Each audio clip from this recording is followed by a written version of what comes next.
थोडीशी माहिती मी फक्त चिल्ड्रन रिसर्च युनिव्हर्सिटी बद्दल सांगू इच्छिते.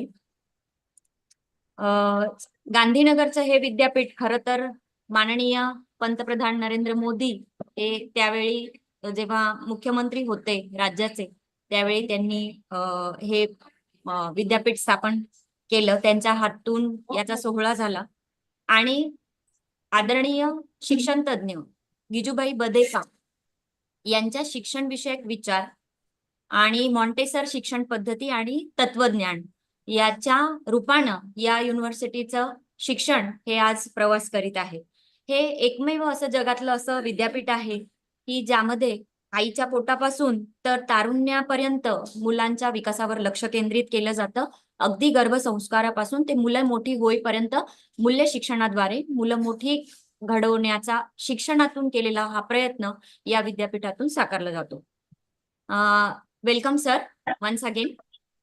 मी रिकिताला विनंती करते की तिने सरांचा संक्षिप्त परिचय आपल्याला करून द्यावा.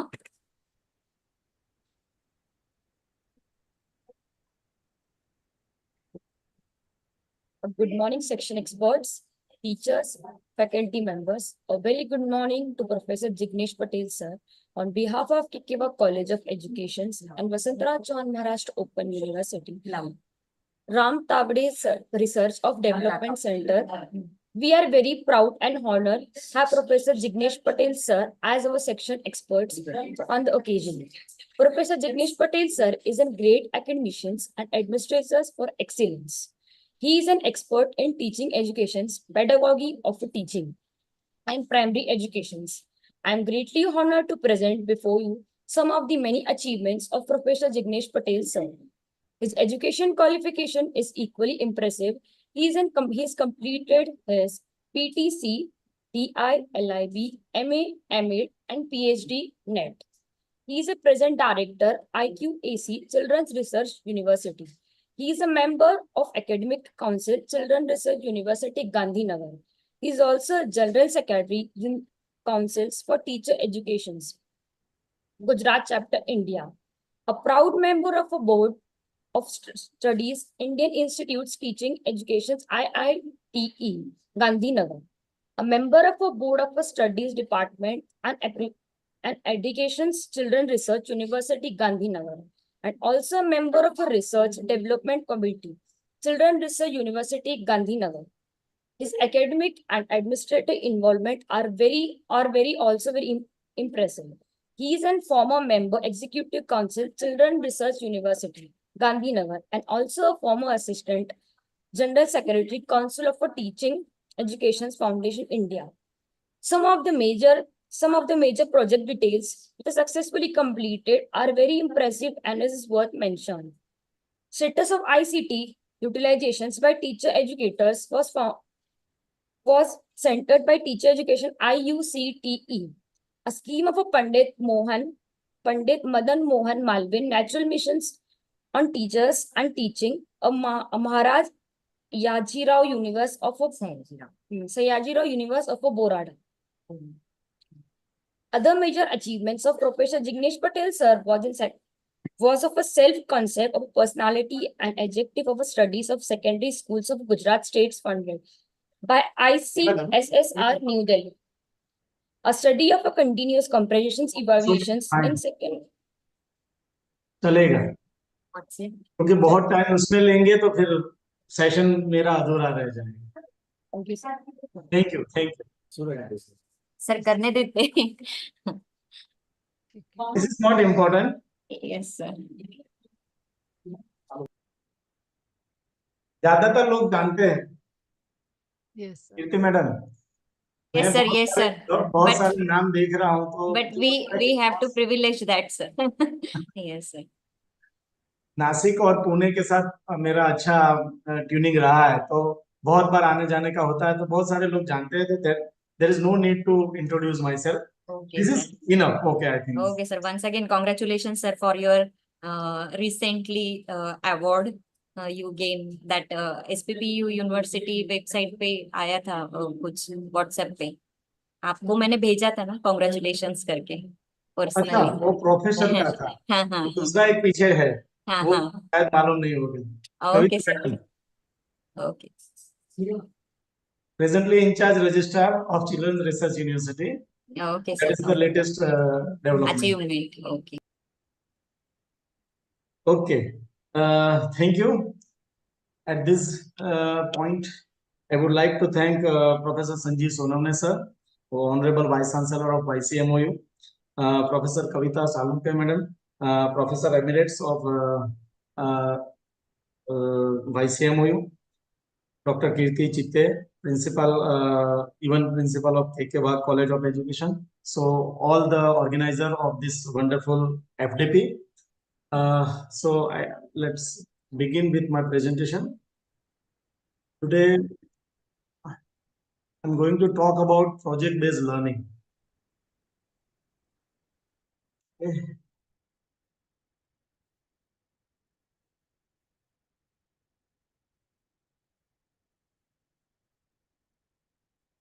Are you able to see the presentation? Yes, sir. Okay. So we begin with one quotation of Derek Sivers, is the author, and he said, "Learning without doing is wasted." So I will start my thought with the things that NEP 2020 and Honorable Narendra Modi sir, Prime Minister of India, is also of the same thought. That's why he brings so many ideas that is incorporated in NEP 2020. And NEP 2020, when you see or those who have gone through this NEP, they come to know that why the NEP 2020 is important. Because what day I am going to talk is problem-based learning. But before that, we need to understand why we are giving so much importance to this policy. Because in each and every stage, whether it is a pre-primary education, primary education, secondary education, or a higher education, in each and every stage, NEP focuses on the learning by doing. What we can say that activity based learning, playway learning, experiential learning, problem based learning, or project based learning. This all methodology is advocated in national curriculum framework, school education as well, and NEP 2020 as well. So Derek Sivers says that learning without doing is wasted. If we don't use what I learn, if I don't use what I learn, then it was pointless. Okay, so in so many of my presentation, I'm used to show one picture of that Albert Einstein. He is asking different animals. Might you have also observed that the teacher asked a fish to climb the tree or elephant to climb the tree. So many animals are in front of him, and he is asking that climb the tree. So how the fish can able to climb the tree? If it is in a pond or in a water, if he come out water, he will die. So in the same way, if we don't use our knowledge, then it is pointless. How horrible to waste those hundred of hours I spent learning and not turn into the action. So this is again a very big dilemma or a question in present era. Are you comfortable with English or can I go with English and Hindi both? Both. Sir. Mhm. Marathi That's- मला नको माहिती. Sir, both. Both, sir. Marathi I can understand, I can't speak. Okay, so what happened if we are spending so much hours? Even government is spending so much money on behind education. Just think about any professor or any assistant or associate professor, how much salary he is gaining. And if, or even teacher as well, if then education will not happen, then what will happen? It is a waste of money, waste of time, waste of energy, waste of resources, so many things. So that's why direct seekers are more worried about learning without doing is waste. He's of the opinion that it is wasted. Okay, so just have a look the learning pyramid, how it will take, how it will go on. Just read, start with the top. After 10 days, we remember, means This is a diagram. If I'm going to teach you something today, what will happen after 10 days?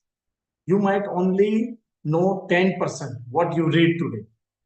If you are reading any book or any novel, any text, you will get you will remember only 10% what you read today after 10 days. So that is learning is defined. You can define something. Okay. So in the second stage, reading, then listening. Only 20%. Then observing the image. If you are observing image, this image, just think about this is an image, this is a screen, and you are observing this image, you will remember 30% after 10 days. You will remember some of the points that reading is there, listening is there, then you might forget. Okay, any 2, 3, 4, 3 point you can remember out of 10. So that is 30%. Then watch a film, attend a demonstration. If you are watching film or any practical demonstration, you will remember 50% because at that stage you will see something and hear as well. So two senses are engaged. So when you are engaged with the two senses, that the remember or the learning process will occur at the 50%. Then participate in debate or give a talk. If you have to speak somewhere, then it's around 70% because without analyzing, without demonstration, without straight explanation, describing, reading, it is not possible to speak. So it will give you 70%. And lastly, performing a play or simulate a real experience or building with your hands, then it will create 90% of what you say and do. So what we say, finally, the thrust of this chart, it says that if you are doing something, you will remember more or you will gain something more. That's why Benjamin Franklin says, tell me and I forgot. Teach me, I remember. Involve me means allow me to do something, then I will learn something. This is the crust of problem-based learning. Okay. Now, what is active learning? You just imagine at the bottom, you can see the time of class, whether it is 10 minutes, 20, 30, 40, 60 minutes lecture is there. And retain means how much you will learn. That will show on the y-axis. You can see if you are delivering lecture in the beginning, or we can say that up to the 15 to 20 minutes, the level is very high. That is around 50 to 70% you will attend something. But afterwards, you can see the chart is going down, or around 10% you will get because lecture is just listening, or it is around 20%, 10 to 20%. Just think about the active learning. If you are a part of active learning, means if you are a part of problem-based learning or learning by doing or experiential learning, these are the synonyms. Very near terms are there. So if you are actively engaged in learning process, then it will remain 50 to 60% retention should be the will be that. This is a trend. So now, before entering into the word problem-based learning, we come to know about what is approach, method, and techniques. Can anybody explain what is approach, method, techniques? It is already there in the screen. So approach the set of assumption dealing with the nature of teaching and learning. So it is a demonstration level. It is at a large level. Under the approach, there might be different methods. Methods was described as an overall plan for a systematic presentation of content of particular subject based on the selected approach. So approach is at the large level, that might be at a broader level. Under approach, there might be different methods. And under method, there might be different techniques. So techniques were the specific activities manifested in the classroom that were consist with a method and therefore were in harmony with an approach as well. So when you are dealing with the technique is at the implementation level, means at actual level when techniques might be different. Okay, so if one technique fails, you can apply the another one. Just imagine your teaching learning process in a classroom. How you will do it? How you will do? If you are asking some question, if it is not, if the students are not ready to answer, or if they are not able to answer, what you will do? You will show the pictures. You will say, tell the clues. So these are the techniques. Those who are coming from education background, they know very well what are the techniques. How you can introduce the lesson, whether it is with the poem, with the story, with the picture, with the one act play. These are the techniques that comes under the methods, and methods comes under the approaches. So problem based learning is again an approach, dynamic approach to teaching in which students explore the real world problems. This word will come again and again, real world problems. So what we will do in project based learning, uh, the students are put in such a situation where they have to face the real world problems and challenges. So this is not a completely safe environment. They have to go into the field. They have to explore different real world problems. They have to think about it. They have to try to solve the problems or find out the solution. They have to discuss with each other. So there are so many challenges. Okay. Simultaneously developing 21st century skill while working in small collaborative groups. So this is the basic fundamentals of problem-based learning.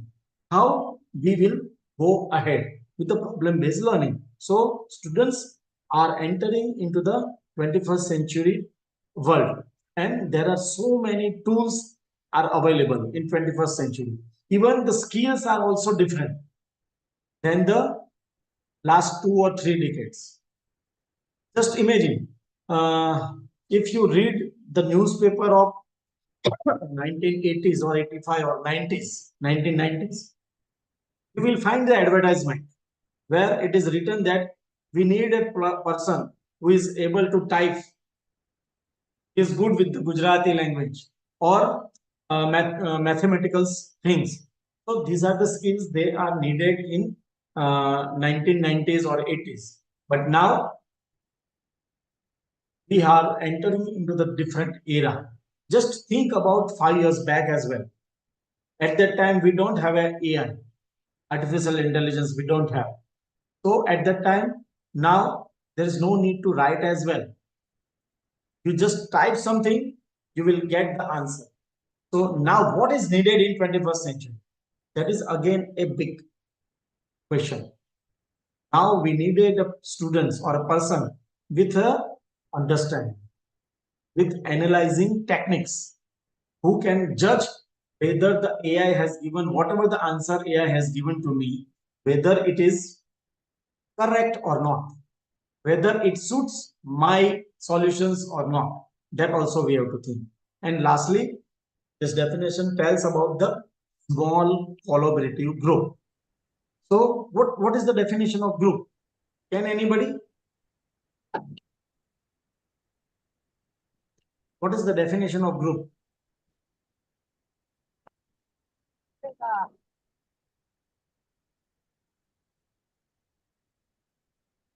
Group क्या होता है?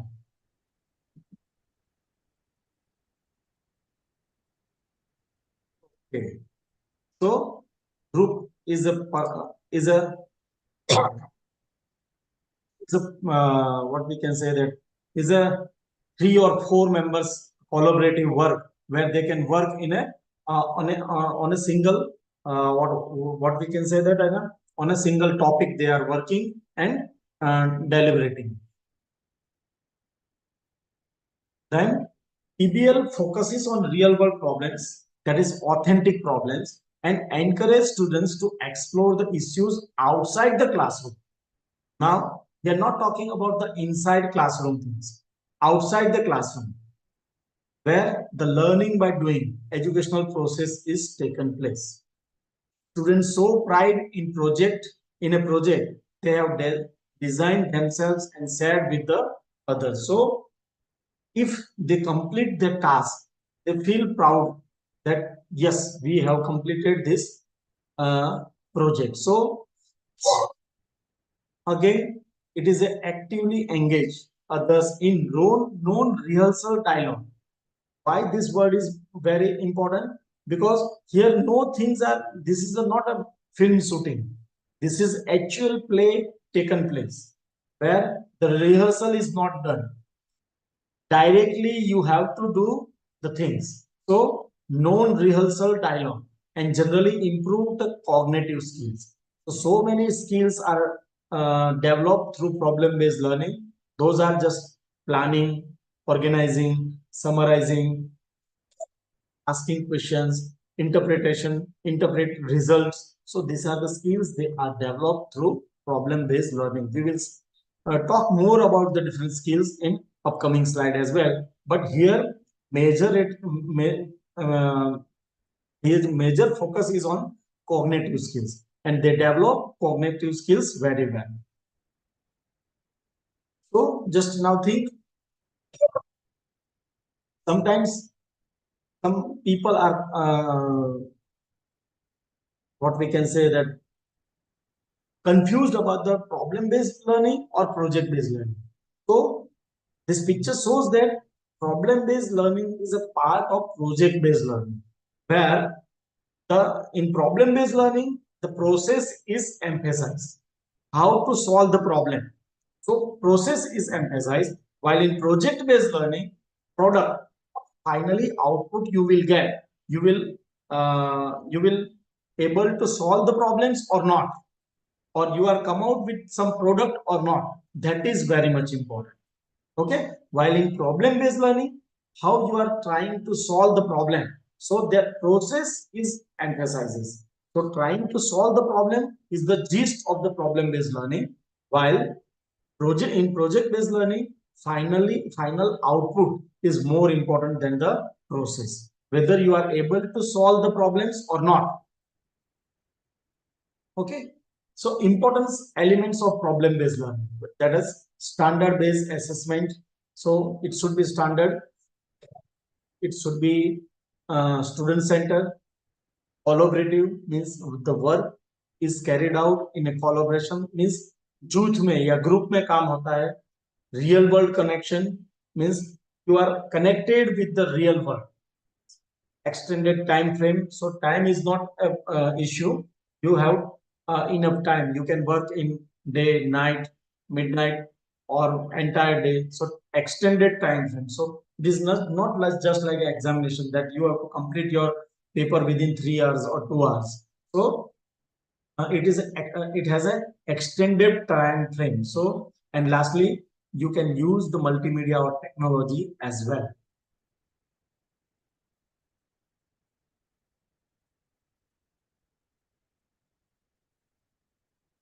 Problem-based learning is a systematic teaching method that engage learners in acquiring knowledge and skill, extended inquiry process, structured around complex, relevant questions, carefully designed for product and authentic tasks. So, what is important? It is a systematic teaching, first of all, where proper planning is needed. The steps are also fixed. Engage learners in acquiring knowledge. If learners are engaged in acquiring, means gaining some knowledge, वो कुछ ना कुछ सीख के जाते हैं. Then skill extended inquiry process. So where they can, what they can do, they can extended their skills, structure around where it is structure around complex and relevant questions. So there might be some complexity is also there, and some questions, relevant questions is also carefully designed for product and authentic task. So finally, the product is very much important, and that product should be come out or should be result of authentic task. कैसे task को आपने पूरा किया है, that is also important. Now, what is project based learning? Why use it? हमको क्यों use करना चाहिए? तो project based learning is an instructional approach built upon the learning activities. Learning is, that is very much important thing, learning activities. Whether we are means हम जब भी कोई चीज प्रोवाइड करते हैं, मैं अभी आपको एक वीडियो दिखा रहा हूं, ठीक है, आप सब देखेंगे? Yes sir, yes. अच्छा, एक ही कीर्ति Yes, मैडम sir. Yes. देखेंगे, बाकी कोई Yes, नहीं sir. Of देखेंगे? course. अच्छा, 2 लोग देखेंगे, विद्या मैडम देखेंगे और कोई नहीं, तो Yes, sir. अच्छा 3 हो गए, चलो. Participants please be active. Yes, sir. हम अभी प्रोजेक्ट बेस्ड लर्निंग की और एक्टिव लर्निंग की बात कर रहे हैं. If you are not active, then it is just like I have to speak 1.5 hour in front of computer. मैं वीडियो अभी दिखाने वाला नहीं हूँ, जस्ट वैसे ही क्वेश्चन पूछा. 3-4 लोग अभी मुझे सुन रहे हैं, मुझे ऐसा लग रहा है. ऐसा ही होता है ऑनलाइन में, ऐसा ही होता है. चलो कोई बात नहीं, 3-4 तो सुन रहे हैं, कभी कभी तो अकेले को ही सुनना पड़ता है. This is also experience. तो नाउ देखो ये क्या होता है पता है, मैंने बहुत मेहनत किया ये लेक्चर लेने के लिए, क्योंकि this is first time I am taking this topic. Okay, I know little bit things, but what is Sir, we are listening. the biggest challenge? Because I have to take this lecture online, and when taking lecture online, I need to prepare much more, because time is not passing, because I can't ask anybody. Nobody is listening. This is the basic nature of online learning. So nobody is interacting.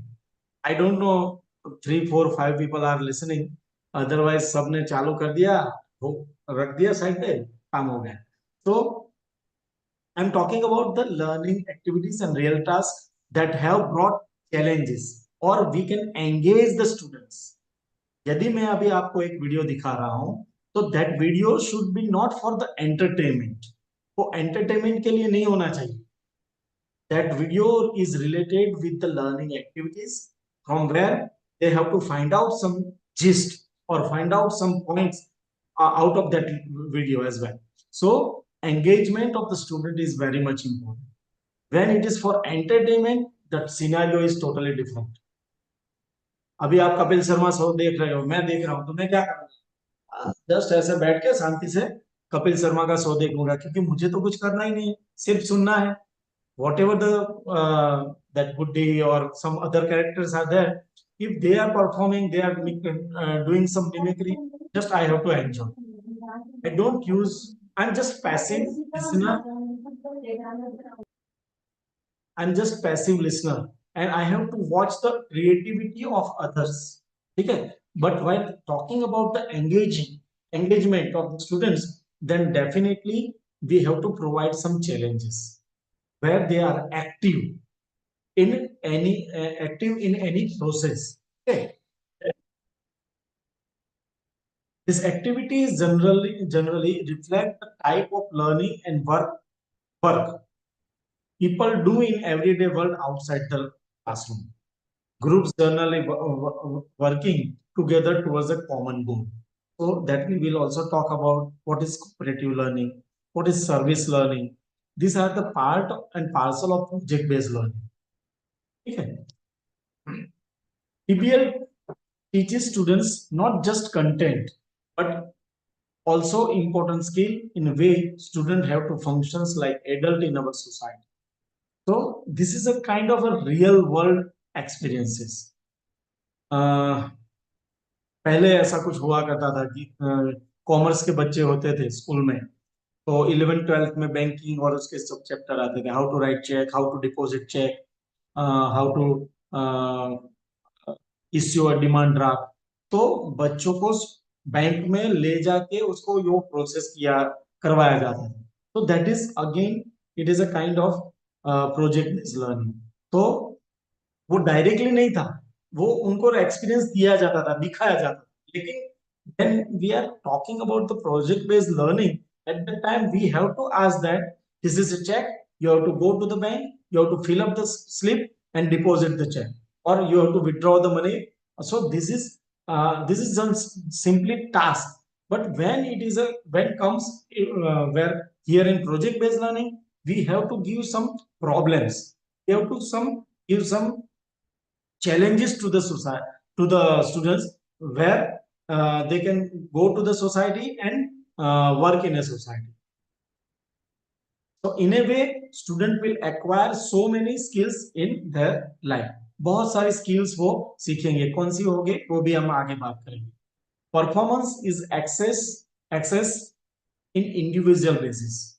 देखो अभी assessment की बात आई, assessment भी हम last में बात करेंगे, how we have to assess. तो performance is assessed on an individual basis। हर एक का असेसमेंट होगा, पूरे ग्रुप का होगा ऐसा नहीं, हर एक का होगा। It takes into the account the quality of product produced। तो क्या प्रोडक्ट हमारे सामने आता है, accordingly we have to assess the individual as well, the depth of the content understanding demonstrated and the contribution made to the ongoing process of project realization। तो हर बच्चा होगा, जो भी बच्चा होगा, हर एक का असेसमेंट होगा, उसने क्या कंट्रीब्यूट किया, प्रोडक्ट कैसे बाहर आया है, means quality of the product produce, what they have understand, depth of the content understanding and how they have demonstrated। तो प्रोडक्ट तो आ गया बाहर से लाके, अभी अब ज्यादातर प्रोजेक्ट बेस्ड लर्निंग में क्या होता है, हमारे गुजरात में तो है प्रोजेक्ट बेस्ड लर्निंग, आपके यहाँ है, नासिक में है? Actually yes. Sir primary level में फॉर्मेटिव असेसमेंट के लिए प्रोजेक्ट दिए जाते हैं बच्चों को। हाँ, बच्चे क्या करते हैं? बच्चे नहीं करते, ज्यादातर पेरेंट्स से पूरा करके देते हाँ, हैं। वही मैं निकालना चाहता था कि वो प्रोजेक्ट पेरेंट्स की इम्तिहान है, बच्चे की नहीं है। और what is the problem with the teachers?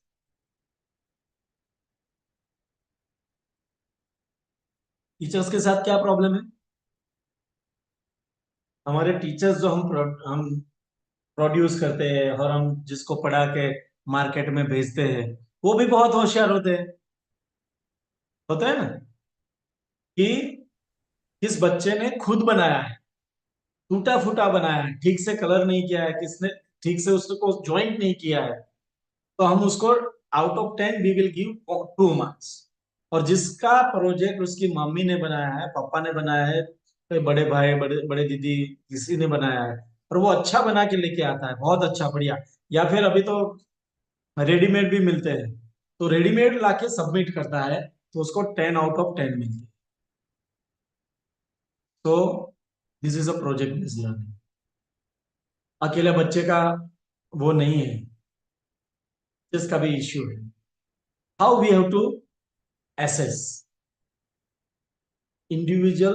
देखो पहली लाइन है, project is assessed on the individual basis. हर एक बच्चे का इंडिविजुअली कैसे उसने बनाया वो देखना जरूरी है, how much involvement he has done in doing that project. तो ये नहीं होना चाहिए जो अभी हो रहा है। जैसे आपने बताया वैसे ही हमारे यहाँ प्राइमरी टीचिंग सर्टिफिकेट कोर्स होता है, जो मैंने किया है way back in 30 years back. I have done PTC, आपके यहाँ डीएलएड बोलते होगी। तो मैंने मेरा चालू किया था after 10th I have completed PTC.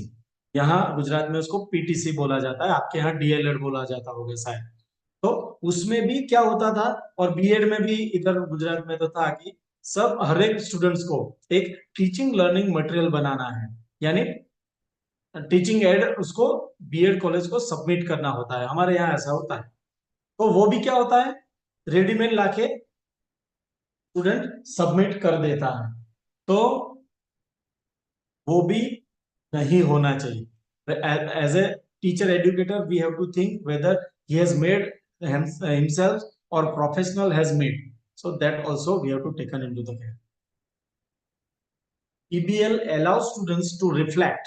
Reflect means he has to done the brainstorming process upon their ideas and opinions and make decisions that affect project outcome and the learning process in general. So just think about, if you are not reflecting, if you are not thinking, if you are not critically observe the things, if you are not creatively things. So these are the terms related with the reflection. Reflection means brainstorming, critical thinking, creative thinking. So these are the process involved with the reflection upon their idea and opinions. They have to think what I am going to speak, whether it is correct or wrong, whether it is suitable to the current project or not. That everything we have to think, idea and opinions, and make decision that affect project outcomes.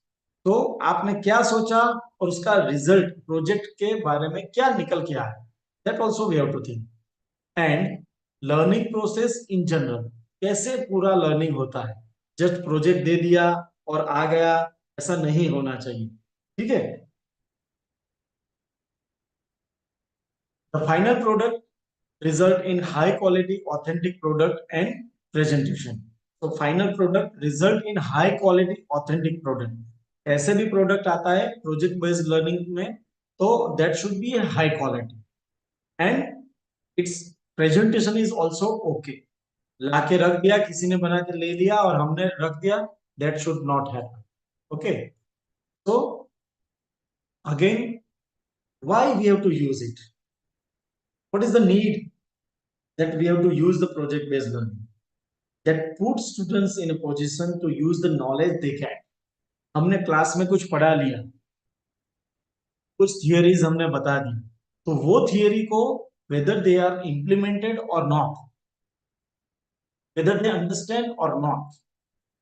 मैं ज्यादातर example हर जगह देता हूं when we are talking about this kind of things at that time. A person, electrical engineer होता है. Electrical engineer का basic क्या होता है? He has a knowledge of wiring and other things. Okay, so that is a basic. If यदि आपके घर में इलेक्ट्रिसिटी चली जाती है, तो what you will do, आप क्या करोगे?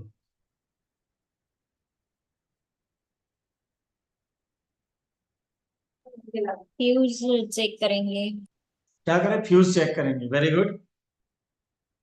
और इलेक्ट्रिकल इंजीनियर होगा, वो क्या करेगा?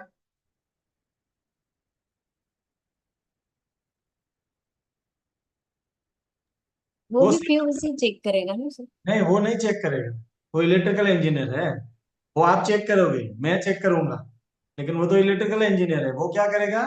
वो डायरेक्टली, हमारे यहाँ तो इसका बोर्ड है, आपके यहाँ पता नहीं, इलेक्ट्रिसिटी जो कंपनीज होती है उसको डायरेक्ट फोन करेगा कि भाई हमारे घर पे लाइट चली गई है, इलेक्ट्रिसिटी चली गई है, आप आइए जरा देखिए, रिपेयर कीजिए. तो दिस इज इलेक्ट्रिकल इंजीनियर. समझ गए? जैसे हमारे बीएड का हम एग्जांपल ले लेते हैं. बीएड हो गया, एमएड हो गया, ठीक है, बहुत बढ़िया, but he is not able to write, he doesn't know the basics of teaching. He doesn't know how to write on a blackboard. He doesn't know how to appreciate the children. He doesn't know how to give the reinforcement. He doesn't know how to ask the questions. He doesn't know how to behave with the students. These are the basics of teaching learning process, and he doesn't know basics of teaching learning process. हम क्यों कहते हैं teaching is a two way process? ठीक है. तो हर एक का participation होना जरूरी है. Effective in helping students understanding, applying and retain the information. तो इसलिए हमको भी यूज करना चाहिए कि अंडरस्टैंडिंग उसका अच्छा हो, अप्लाई अच्छी तरह से करे, और जो भी इंफॉर्मेशन वो गेन करे वो लंबे समय तक उसके पास वो इंफॉर्मेशन रहे. And allow students to work with the professional experts is when they are going into the field, real world they are trying to solve the real world problem. then we have to work with the professional experts who enrich and support the teachers knowledge. आपने जो भी class में पढ़ाया है, हम एक चीज की बात करते हैं टीचिंग लर्निंग प्रोसेस में, बीएड के बाद मेंटरिंग एक नया वर्ड आया है, सबके लिए नया है. I have given the lecture on in Tilak college of education way back in 2012, mentoring in school education and teacher education. Mentoring नया वर्ड हमारे लिए अभी एनसीएफ ने और एनसीटीए ने मेंटरिंग का डाला, इसके लिए हमारे लिए नया है. Otherwise mentoring is a old word. So here also the mentoring process is also going on, where the professional experts mentor the teachers, mentor the students, and the students have a basic knowledge, which theoretical knowledge they have, which teacher has taught in their classroom, and how it have to connect with the real world. So why again can be more effective than traditional instruction and increase the academic achievement. Another thing, benefits include building skill such as a critical thinking, communication, collaboration. How this will increase, how we can build this skill, because when they have a problem then they have to think. हम एक word ज्यादातर use करते हैं, spoon feeding. ज्यादातर बच्चों को हम spoon feeding करते हैं, जो भी चाहिए रेडीमेड लाके दे देते हैं. They are not able to think. So allow them to think, allow them to think about the different alternatives कि ये प्रॉब्लम है तो क्या क्या सॉल्यूशन उसके हो सकते हैं. Then only we can build the critical thinking skill, analytical skills also we can say. When they have to solve the problems, again they have to communicate with some people, expert in the field, with the teachers, with the peers, with the society persons. They have to communicate. So how to communicate? That is again also an important aspect of the project-based learning. Students who work on a project so increase motivation and engage in their just one. Please help me. थोड़ी देर में call back करो lecture.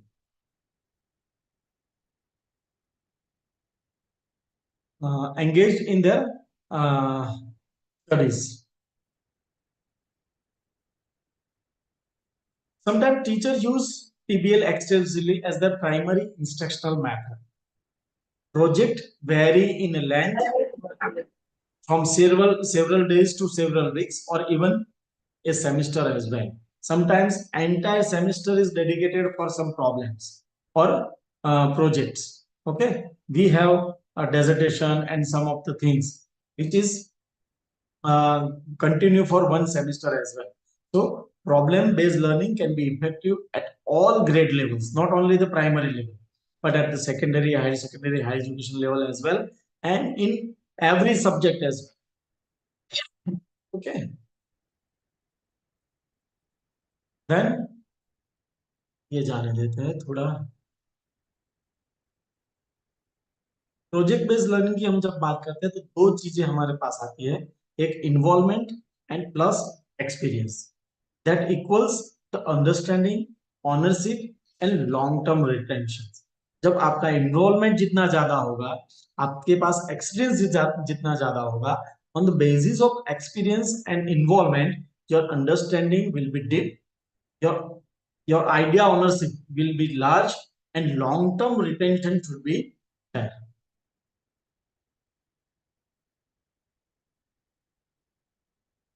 Then when we are talking about project based learning, that should be more effective than the traditional instruction in increasing academic achievement. हम जब academic achievement की बात करते हैं तो रियल क्लासरूम जो टीचिंग लर्निंग प्रोसेस है, जो भी हमारा लेक्चर्स मेथड है, लेक्चर मेथड से उसके बहुत ज्यादा एकेडमिक अचीवमेंट उसका ज्यादा आएगा. On the annual assessment test आपने लेक्चर मेथड से एक चीज अभी पढ़ा दिया, ठीक है, अभी मैं आपको कोई एक चीज के बारे में पढ़ा रहा हूँ, if I am teaching with the lecture method, at the end of the year, यदि आपका मार्च अप्रैल में एग्जाम होता है, you will not remember so many things. If you are engaged in some project or any task or any work, definitely you will remember so many things at the end of your semester, or that means in a March April you will know very much against to lecture method. Be more resilient than the traditional instruction for teaching mathematics, economics, science, social science, clinical method skills. For each and every subject, this is a very proven methods or approach we can apply. Be more practical than the traditional instruction for long term retention. Retention की हम बात बहुत कर लिया है. Even skill development and satisfaction of the student and teacher. So at the board point, not only the teacher, but the students are also satisfied more while they are working on a project. Be more serviceable than the traditional instructional for preparing students to integrate and explain the concept. Now, in foreign countries, one concept is going on: service learning. Service learning. Anybody know anything about service learning? Service learning क्या है, पता है? Learning at the time of service means why you have to serve the society, and while serving the society you are learning your concepts, whatever you have, whatever in your syllabus or curriculum. So just gone through about the service learning. There is a amazing things, so many practicals that is very near to the project based learning. So many concepts, so many theories are attached with the service learning, with the project based learning as well. Be specific, be especially effective with the lower achieving students. Now ये किसको काम लगेगा? Just 1 minute, huh? Sorry. Hello. हाँ sir बोलिए. हाँ sir, हाँ.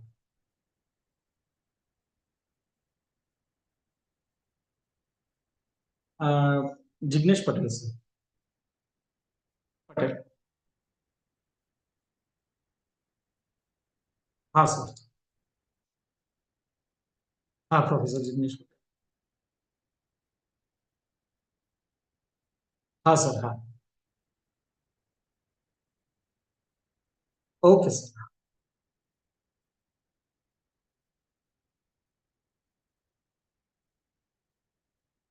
Sorry. So this is very effective in lower achieving students, because आपने बहुत सारी मूवीज देखी होगी, तारे जमी पे देखा होगा, हिचकी देखा होगा, और ऐसी बहुत सारी मूवीज जो लोअर अचीविंग स्टूडेंट्स है उसके लिए यदि you will apply any project, then they will learn very much. Improve students mastery of 21st century skills such as critical thinking. ये तो आ गया. Provide fruitful model for whole school reform. हो गया.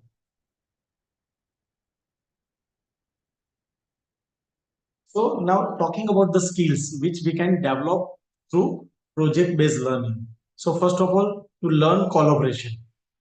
So this is nowadays very much important, because now we are going in a different way. We can say that now we want to work alone. घर में भी 4 लोग बैठे हैं तो वो भी अपना अपना मोबाइल लेके बैठे हैं. So in the same way, nobody has tolerance as well. Now tolerance level is also coming down. So working in a team makes them to tolerate someone as well. हर जगह ऐसा नहीं होता है कि मैं बोलूंगा वही होगा. तो working in a team is also very much important. इसका भी एक स्लाइड आएगा कोऑपरेटिव लर्निंग की मैं थोड़ी बात करूंगा, तब आएगा कि which skill are needed nowadays. ये तो 2002 की स्किल हो गई, कोलैबोरेशन, टीम वर्क, ये हो गया। critical thinking, oral communication, written communication. So all these skills are very much important. So critical thinking देखो हम कब बात करेंगे, take on the complex problem, ठीक है। Then oral communication is present idea, and lastly written communication, reflective writing. Even you need to write very well as well. So reflective writing. These are the other skills which are very much important and we can develop through project-based learning. That is communication and presentation, organization and time management. So how to communicate? Already I have talked. How to present? That is again question. You know very well. You have an idea very well. We have a concept of TPAC. You know TPAC. What is TPAC? TPACK. Technology, pedagogy, and content knowledge. That is TPAC. So when we are talking about TPAC, we come to know about the things that technology is important. Again, pedagogy is also important, and content is important. If you are very much aware about the content, you are gold medalist of your subject, but you don't know how to present the idea, then the knowledge is zero. आपको बहुत सारा मालूम है, लेकिन कैसे बताना है, उसके साथ किस टाइप के एग्जाम्पल उसको देने, that you don't know, then it is worthless. So communication is important as well as presentation, और presenting the idea is also important. ठीक है. देन कम्युनिकेशन के बारे में तो पूरा एक लेक्चर हो सकता है, आपको मालूम है, इसके लिए मैं ज्यादा नहीं बताता हूँ. Then organisation and time management. If you have given any task, आपको कोई टास्क दिया गया है, तो वो टास्क को how you can organise, how the time management will be done, that is also very much important. Organisation means how which steps you have to follow, or particular step how much time you will need it, whether the task will be completed in a particular time frame or not, that also we have to think. And by doing this kind of project based learning, your organization skill and time management skill is also increased, and you can develop this skill very well. Research and inquiry. Research, you know, when you have to solve any problem, you have to go into the deep, you have to do the review of related literature as well. So you need to do the research and inquiry, how this, why this problem occurred, इसके पीछे क्या कारण है, तो वो भी आपको सोचना जरूरी पड़ेगा. That's why research and inquiry skill is also develop. वैसे ही बोल दिया ऐसा करोगे तो चल हो जाएगा, तो ये नहीं होगा. Means you need to have research and inquiry as well. Then self assessment and reflection. Reflection की ऑलरेडी मैंने बात किया है. सेल्फ असेसमेंट के साथ में होता जाएगा कि whether I am able to do this kind of things or not, because you have to solve the problems. Final goal is solving the problems with output, with measure output. थोड़ी देर में call करूँ. Then group participation and leadership. That is again very much important. How to work in a group and who will lead, how to lead, that is also important. We will talk about these two things as well. Lastly, critical. You have to think critically. Critically means you have to see the entire process. You have to think not from only one side. You have to see from all around side what are the possible resolutions or solutions for the problems. What if I take this kind of method, then what will be the effect of other things? In the same in the way, you can have to think from entire way. चारों ओर से आपको देख लेना. मैं suggest कर रहा हूं, वो सजेस्ट करने के बाद क्या होगा, तो वो भी सोचना जरूरी है। एक एग्जांपल मैं बताता हूँ। मेरे गुरुजी थे, मेरे सर है, ये नहीं है, वो वाइस चांसलर थे एक यूनिवर्सिटी के, सूरत यूनिवर्सिटी के। तो अ, उन्होंने एक एग्जाम लिया ओएमआर सीट पे। उनके पास ओएमआर का, वो ओएमआर रीड करता है ना, उसका रीडर भी था, स्कैनर भी था, ओएमआर स्कैनर भी था। लेकिन जो एग्जाम लिया, वो एग्जाम लेने के बाद क्या हो गया कि वो ओएमआर ठीक से रीड नहीं कर रहा। तो बहुत सारे इंजीनियर आए, सॉफ्टवेयर इंजीनियर आए, ये क्यों हो रहा है, ये क्यों रीड नहीं कर रहा है। तो आंसर इमीडिएटली कितने सच्चे है, कितने रॉन्ग है, वो रीडर होता है तो डायरेक्टली रीड कर लेता है, जैसे हम अभी क्यूआर कोड स्कैन करते हैं वैसे ही। लेकिन वो नहीं हो रहा था। फिर वो सब प्रोसेस कौन देख रहा था? एक वहां प्यून खड़ा था, वो देख रहा था। ये 2-3 दिन प्रोसेस चला।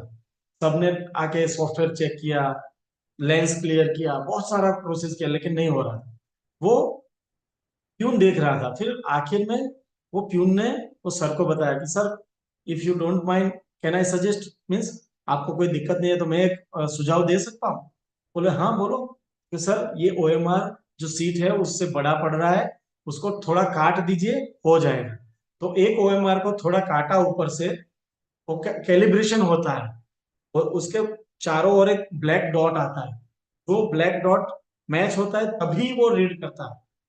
तो वो मैच नहीं हो रहा था क्योंकि वो ओएमआर थोड़ा बड़ा था। तो उसने बोला कि सर, ये थोड़ा काट देते तो ये हो जाएगा। तो काटा और रीड करना स्टार्ट कर। तो that is critical thing, you have to think from entire whole way.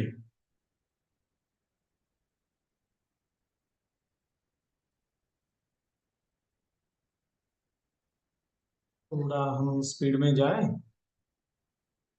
Okay sir, no problem. Student has to use the technology as well and inquire to respond the complex issue, problems and challenges. So now not only the working on themselves as well, student has to use the technology as well. That's why I put one image at the left bottom, maker space. See the image where different tools are there. Scissors is there, Packard is there, some other tools are there. So makerspace, that is online tool or online website where the student can group together, work on some project, try to solve the problems. So that is learning by doing. You can do the on the makerspace. So there are so many other tools are also available in this method. Okay.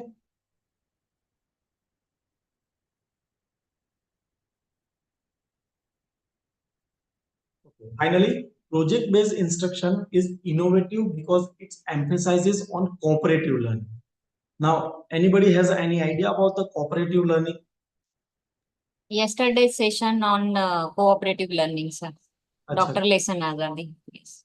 अच्छा, तो मैंने 7-8 slide रखा है, वो जाने देता हूँ, हाँ हाँ। है ना? तुम्हें ये सब आ गया होगा।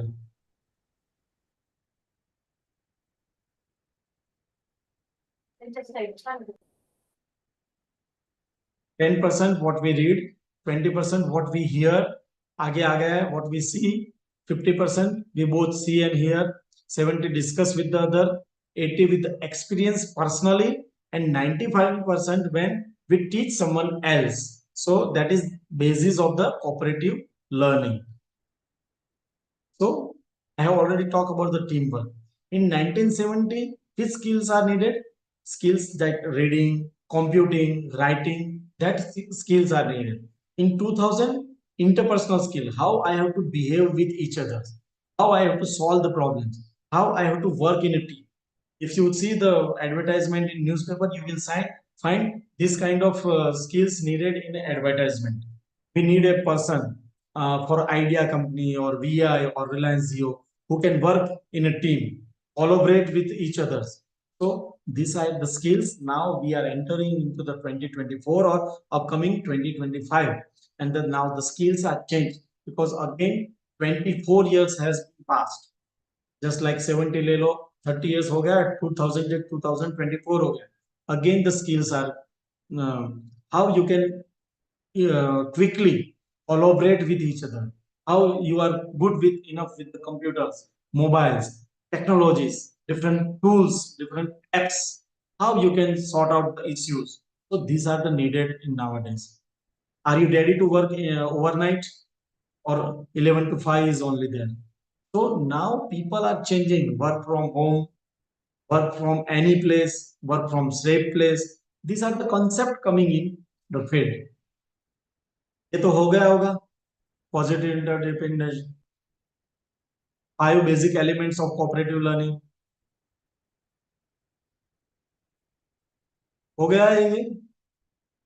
Yes, some part of that, sir. Face to face interaction, हाँ, ये हो गया होगा. हाँ. Individual accountability. accountability भी हो गई. चलो, इंटरपर्सनल एंड स्मॉल हाँ, ग्रुप ये नहीं हुआ सर, स्मॉल ग्रुप स्किल्स. कैसे छोड़ दिया? तो 5 तो बेसिक एलिमेंट्स है कोऑपरेटिव के. डिसीजन मेकिंग, आई थिंक, हाँ, डन डन सर.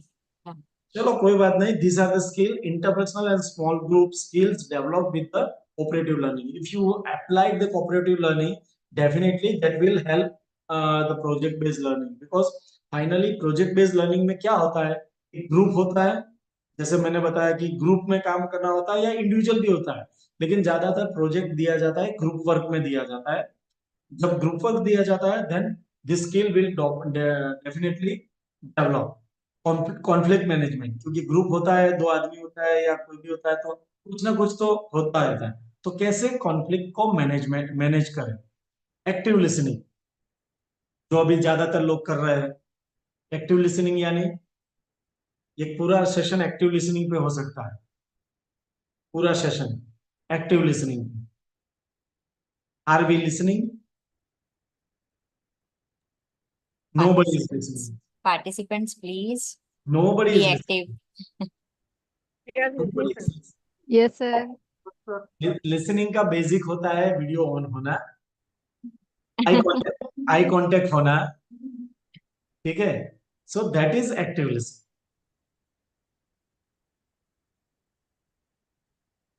ठीक है. एक्टिव लिसनिंग बहुत बड़ी बड़ी बात है. वो लेवल मीन्स हम we are not masters of active listening. We are not master of listening as well. हम लिसनिंग के लिए भी रेडी नहीं. We just hear. हम सब सिर्फ सुनते हैं. We are not listening. There is a vast difference between listening and hearing. Listening की तो बात छोड़ दीजिए, एक्टिव लिसनिंग तो और भी ऊपर है. ठीक है. एक्टिव लिसनिंग में क्या होता है, we have to properly, means we have to pay attention with the eye contact as well. Then and then only we can listen.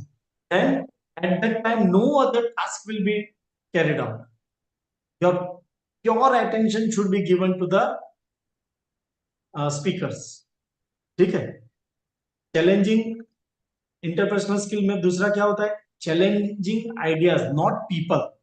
Generally what we are doing, मुझे कीर्ति मैडम के साथ ठीक नहीं है, तो वो कोई भी आइडिया बताएगी, ये तो ऐसे थोड़ा होता है, तो गलत बात है, ये नहीं होता है. तो that should not happen. If Kirti madam is my dushman, or what we can say, that enemy, then also if she is presenting some idea, then if the idea has a good thought, if it is a good means it comes for the solution, then I have to accept that idea. So challenging idea, if I am not agree with this the idea, then I can challenge, but not the people. And sometimes we have to compromise as well. So these are the skills needed. ये अभी एक मैं video दिखा रहा हूँ group processing. कल दिखाया था? No, sir. नो ना. चलो देखिए, you will feel little bit relax.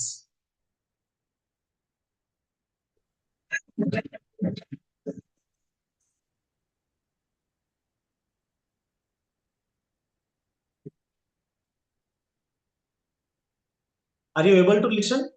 आवाज आ रही है? Listen नहीं हुआ. वॉइस नहीं वॉइस नहीं आ रही है। आवाज नहीं आ रही। Picture is there. ठीक है, कोई बात नहीं, देख लीजिए इसका।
What you have observed? There are so many peoples. They work together. So it's about group processing. How the group will process. I am a good rider. मैं फास्ट चला दूंगा, तो ये सब होगा? No. So that is the things how the group will process. We have to work in a group. इतने सारे लोग थे, कितना आपने कितने सारे पैटर्न्स देखे, एक भी पैटर्न्स में कहीं पे भी आपको ऐसा नहीं देखने को मिला कि कुछ मिस्टेक हो गया या एक्सीडेंट हो गया, ऐसा कुछ। Why? Because they are following the rules of group. So in the same way, learning process as well, we have to adjust with the group. जो भी मैंने आगे उसके interpersonal skills जो बताई, compromising, challenging ideas not people, तो ये सब चीजें हमको देखने जरूरी है। Then and then only this kind of result, final output we can see. तो this is, we can say that this is a final output. एक प्रोजेक्ट दिया गया था, आपको ये परफॉर्म करना है, और ये सब कितना टाइम हुआ होगा, देखो कितना रिहर्सल होगा, कितना हुआ होगा, तब जाके ये देखने को मिला। And this video is way back around 1960-70s। बहुत पुराना वीडियो है, आप उसके रील पे से आपको पता चलेगा। This is not nowadays. Now we have so many technology and so other things are there. Now we can see this kind of performance on Dance India Dance and so many other shows as well. So they are performing very well, but how they can perform? They have a good mutual bonding, understanding, everything is there, some skills are there, then and then only they can perform this kind of things. So learning goals can be structured in three different ways: individualistic, competitively, and cooperatively. So you can see the cooperation is on the top. यदि आप individual काम करोगे तो कुछ नहीं होगा। कभी कभी ऐसा होता है, आ, मेरे एक सर थे, उनको इंटरव्यू में रीडर का, पुरानी बात है, रीडर का इंटरव्यू था, और उस वाइस चांसलर ने पूछा कि आपका तो सिंगल पेपर एक भी नहीं है, आपके सबको थर्ड पेपर है। तो सर ने बहुत इंटेलिजेंटली बताया, sir as we are talking, we are advocating about the cooperation and what we can say that interdisciplinary approach, then I have cooperatively work with the 2 or 3 people and present my papers. ये हो गया है, ऐसा कुछ बात किया था उन्होंने। इंडिविजुअलिस्टिक लर्निंग गोल में क्या होता है? नो कोरिलेशन, किसी के साथ कोई लेना देना नहीं, मैं अकेला, मैं भला, मेरा काम भला, ठीक है। We are each in this world, पूरा वर्ल्ड है, लेकिन मैं अकेला हूं, मेरा खुद का गोल होगा। रिवॉर्ड फॉर ओन प्रोडक्ट, यदि मैं अच्छा परफॉर्म करूंगा आई विल गेट रिवॉर्ड, ठीक है। देन कॉम्पिटेटिव गोल होगा तो उसमें क्या होगा, one person obtain his or goal if only if and only if the other fails to obtain. तो कॉम्पिटेटिव में क्या होगा वो देखना जरूरी है। कंप्यूटर में है और कोई एक है, कोई अभी एक ही प्राइस, फर्स्ट नंबर एक ही है, तो किसी और को मिलेगा तो मुझे नहीं मिलेगा, मुझे मिलेगा तो किसी और को नहीं मिलेगा, तो दैट शुड हैपन। तो if one person can obtain his or her goal, if and only if the other fails to obtain, दूसरा कोई नहीं ऑब्टेन करेगा तभी मुझे मिलेगा, मुझे मिलेगा तो किसी और को नहीं मिलेगा, ठीक है।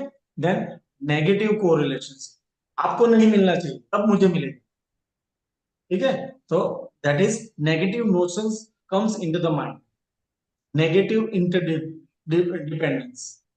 और क्या उसका स्लोगन आता है, इफ आई स्विम, यदि मैं तैरूंगा यू सिंक, क्योंकि मुझे आपके ऊपर हाथ रख के ऊपर आना है, ठीक है। तैरते हैं तब मुझे आपके ऊपर हाथ रख के ऊपर आना है। इफ यू स्विम, यदि आप ऊपर आओगे तो मैं नीचे जाऊंगा। Again individual goal, comparative evolution and winners are rewarded, जो फर्स्ट नंबर होगा वही रिवॉर्ड करेगा, दूसरे तीसरे चौथे पांचवे को कोई इंपॉर्टेंस नहीं दिया जाएगा। While in cooperative, we can say that when one person achieve his goal, all other achieve their goals. यदि एक को कोई गोल अचीवमेंट का वो मिलता है तो बाकी सबको मिलेगा, ठीक है। पॉजिटिव इंटरडिपेंडेंस, एक दूसरे के साथ पॉजिटिवली हम ज्वाइन रहे। रीसिंक और स्विम टुगेदर, रीसिंक यदि हम पूरे डूबेंगे या पूरे बाहर आ जाएंगे। ग्रुप गोल्स, पूरा ग्रुप का एक गोल रहेगा। Evaluation is a criterion reference and encouragement and positive correlationship among the attainment, तो पूरा पॉजिटिव एटमॉस्फेयर रहेगा पूरा ग्रुप का, और they will achieve rewarded for their group goals. Interaction कैसे होगा, यदि इंटरेक्शन होता है तो कैसे होगा, तो अकेला होगा तो नो इंटरेक्शन, कॉम्पिटेटिव उसका होगा तो मिस करेंगे, ये मत करना वरना तो ये एग्जाम में नहीं आने वाला है, ये ऑप्शन में छोड़ देना, ये तो हम पूरा डिस्करेज करेंगे किसी को। while in cooperative encouragement is there, देखो this is a one example of cooperative learning groups. यदि आप पीबीएल इंट्रोड्यूस करते हो, प्रोजेक्ट बेस्ड लर्निंग इंट्रोड्यूस करते हो, तो कैसे वो वर्कआउट करेगा। आपने एक ग्रुप को टास्क दे दिया, एक प्रॉब्लम दे दिया, वो प्रॉब्लम के सॉल्यूशन के साथ वो प्रोजेक्ट करेंगे, ठीक है। लेकिन ऐसा होगा कि एक ही बंदा वो पूरा प्रोजेक्ट करेगा और पूरा ग्रुप रिप्रेजेंट करेगा, तो ऐसा नहीं होना चाहिए। At that time you can invite any of the group member to present that project. यदि एक ही बंदे, एक ही स्टूडेंट ने काम किया होगा तो, और आप चॉइस दोगे कि आप में से कोई एक, तो जो होशियार होगा वही बच्चा आगे आके वो प्रेजेंट करेगा। लेकिन बोल आपने पहले से ही इन्फॉर्म कर दिया है कि out of you any one I can call for presentation, तो हर बच्चा पढ़ेगा, हर बच्चे का अटेंशन रहेगा, हर एक ट्राई करेगा कि हमारा ग्रुप का अच्छे से अच्छा काम हो, तो that should be happen. These are other methods, cooperative learning methods. Think pair share, पहले think करो, pair करो and then share करो। peer editing, group processing और भी बहुत सारी methods हैं। educational theorist and their influence on project based learning, तो कौन कौन से educational theorist है जिसने project based learning की ऑलरेडी बात कर दिया था, मीन्स डायरेक्टली ये नाम लेके नहीं, लेकिन दो उनकी थियरीज, वो थियरीज प्रोजेक्ट बेस्ड लर्निंग की बात कर रहे हैं। तो सबसे पहले सोक्रेटिस की बात करते हैं। Socrates used dialogue and questioning to foster the critical thinking and encouragement which is central to PBL. उन्होंने जो कॉन्सेप्ट दिया वो कौन सा कॉन्सेप्ट दिया, इंक्वायरी बेस्ड। यदि हम इंक्वायरी की बात करते हैं तो कैसे इंक्वायरी कैसे होगी, how inquiry will take place, so you should to ask questions, challenge assumption, develop their own understanding discussion. Then only the inquiry will be done. So Socrates questioning aligned with the PBLs, emphasizing on the student-driven inquiry and problem solving. Socrates का जो idea था questioning करना, inquiry करना, वो PBL का एक part है. ठीक है. In a way Socrates also talks about the PBL. The same way Vygotsky talks about the social constructivism. Society में रह के कुछ ना कुछ करना है. तो believe that learning is a social process. नहीं, किसी ने छोड़ दिया था, वही वो आवाज. Please mute your mics, participants. Please take care of it. वो मुझे ब्रेक देते हैं 2 मिनट के लिए, 1 सेकंड के लिए इसकी. Yes. Thank you Deepak sir. पानी पीने के लिए वो ब्रेक देते हैं क्योंकि 1.5 आवर कंटिन्यूसली बोलना थोड़ा डिफिकल्ट रहता है. चलो कोई. He talks about the zones of proximal development. कहाँ डेवलपमेंट कहाँ होता है? जहां बच्चा सेफ फील करता है, अच्छा फील करता है, मीन्स कैफोल्डिंग होता है उसका, कुछ न कोई प्रोटेक्ट करने वाला होता है, अपने पियर्स होते हैं, तब जाके कुछ लर्निंग प्लेस होता है. यदि आप बहुत गुस्सा होके कुछ पढ़ाएंगे तो learning will not take place.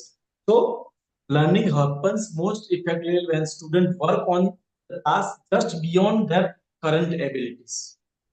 ठीक है. Supported by peers and teachers. दोनों का जब सपोर्ट होता है तब जाके होता है. That also comes under the PBL. PBL promotes collaboration where students engage with peers and mentors, helping each others within their zone of proximal development. जहाँ safe वो feel करते हैं वही learning होता है, and create community of learner. तो social constructivism है. हम अकेले पढ़ने से अच्छा है. जो कोऑपरेटिव लर्निंग की बात की ना, ग्रुप की बात की, वही सोशल कंस्ट्रक्टिविज्म में आता है. एक्सपीरियंशियल लर्निंग, जॉन डुवे ने बताया, emphasising learning through doing. Experiential learning जो हम बात कर रहे हैं वही. Advocating for education to be rooted in real world experiences. जो प्रॉब्लम्स है रियल वर्ल्ड के, उसका सॉल्व करने के लर्निंग बाय डूइंग की हम जो बात करते हैं वो है. पीजेट की बात है. John Jean Piaget is talking about the constructivism. Constructivism where students are engaged with some project where they can develop their understanding and they learn something. Suggest learning occurs in stages and students build knowledge through the hands-on experiences. Constructivism की हम जब भी बात करते हैं तो क्या होता है? Means he is talking about the hands-on experience. वो कुछ खुद न खुद कुछ करेंगे और they can learn something. You can see the diagram on the right side.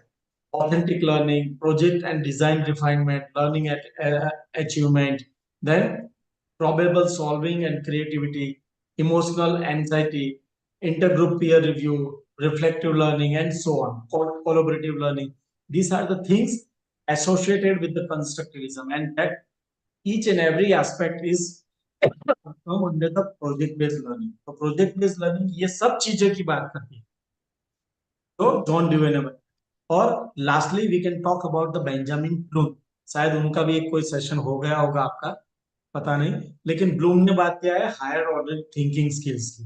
और when this happens he has given the pyramid of learning as well, in which he's talking about the comprehensive knowledge, comprehension, application, analysis, synthesis, and evaluation. So these are the learning pyramids. You can see the right side diagram as well, where he has given so many verb that we can apply for our teaching learning process, and that also comes under the PBL. PBL encourage students to move beyond the basic recall, focusing on application and analysis, evaluation and creation. That is the key area in Bloom's taxonomy that also we are applying in project-based learning as well. What is the role of teacher in project-based learning? When I have to finish, Kirti madam? Uh, yes, sir. Till 12, you can continue. After that, Gautam sir will be joining with us. हाँ, वो सुबह बात हो गया उनके साथ। Yes. तो 12 के बाद 12 उनके स्टार्ट होने वाला है या 12 मुझे 12 बजे उनका स्टार्ट होने वाला है। start होगा, तो I have to finish within 5 minutes, Yes, and yes. there might be some question if any is there. So the role of teacher in PBL is to facilitator, mentor, guiding students throughout the inquiry, problem solving, provides resources and scaffolding support students. So in a way we can see that the role of teacher is not just to dictators.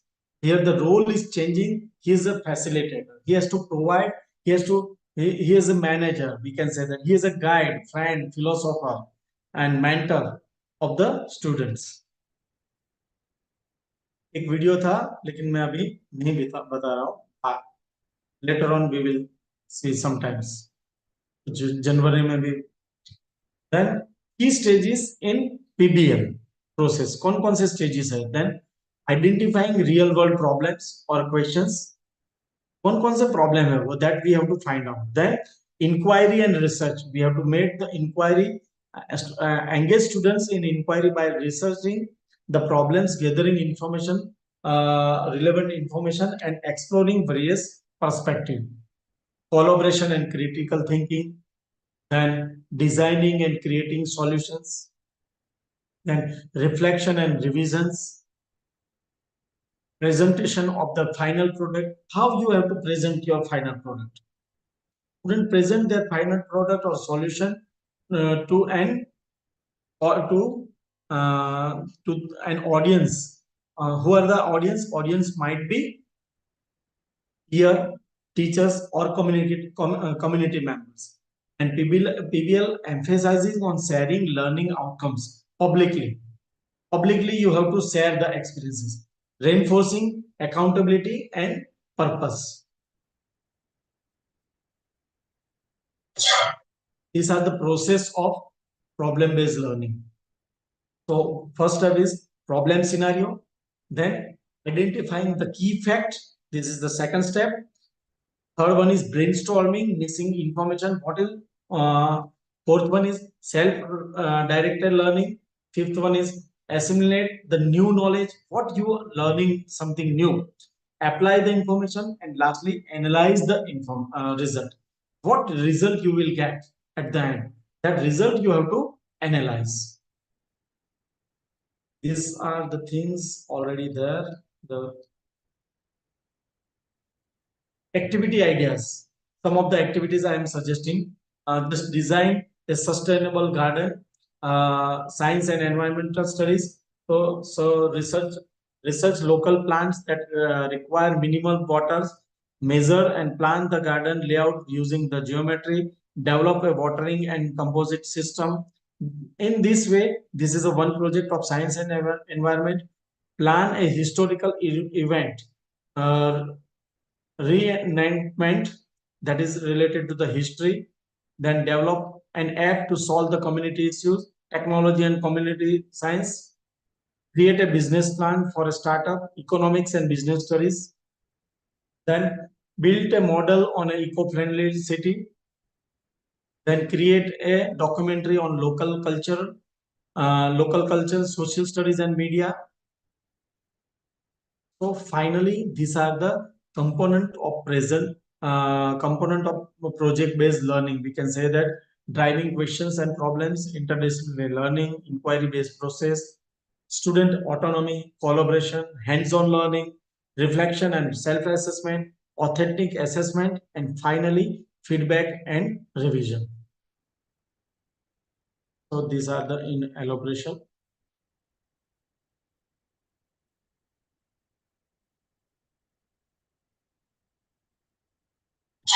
So thank you. If you have any question, you can ask.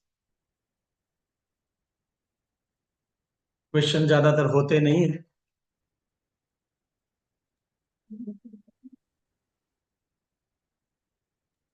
पार्टिसिपेंट्सला जर काही questions असतील तर पार्टिसिपेंट्सला काही question असतील तर please ask.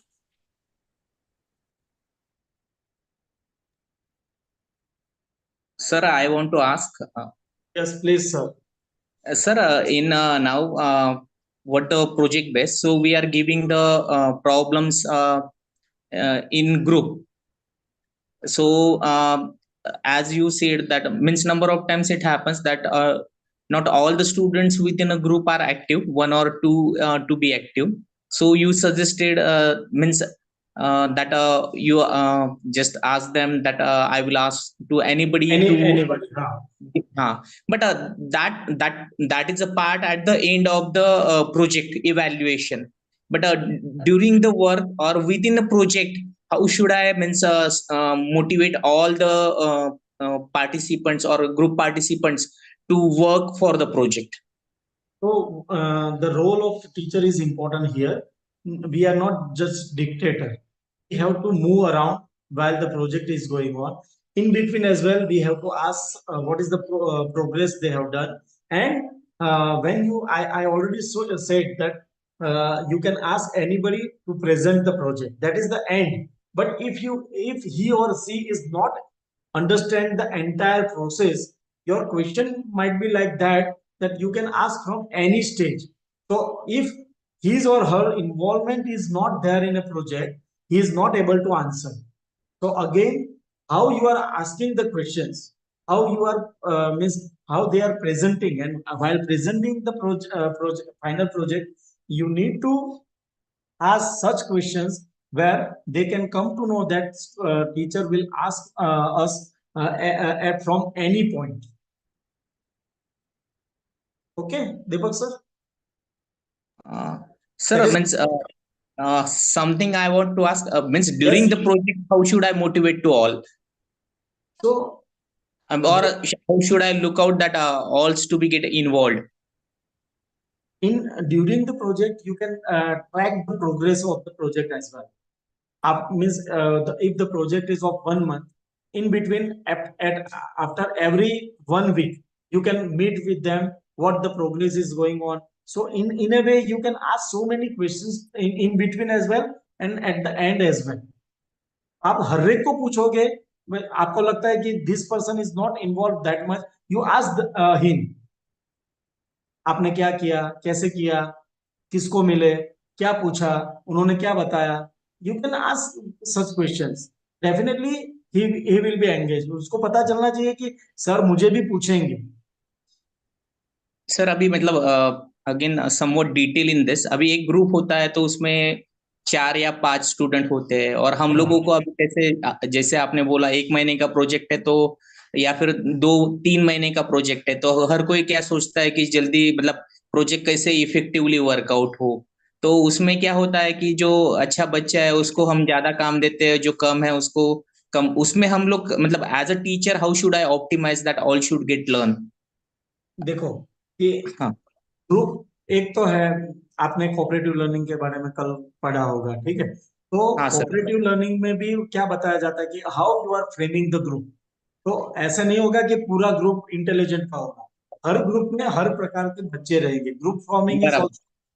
Group forming is also important aspect in project based learning. आप group कैसे form करते हैं, तो हर ग्रुप में ऐसा बच्चा होगा ही होगा, लेकिन जो इंटेलिजेंट बच्चा है उसको बोलना है कि you need to take care. उसमें ग्रुप लीडर भी होगा. तो Yes. ग्रुप लीडर को आपको इंस्ट्रक्ट करना है कि you are not the only person to do everything. You need to take help of each and everyone.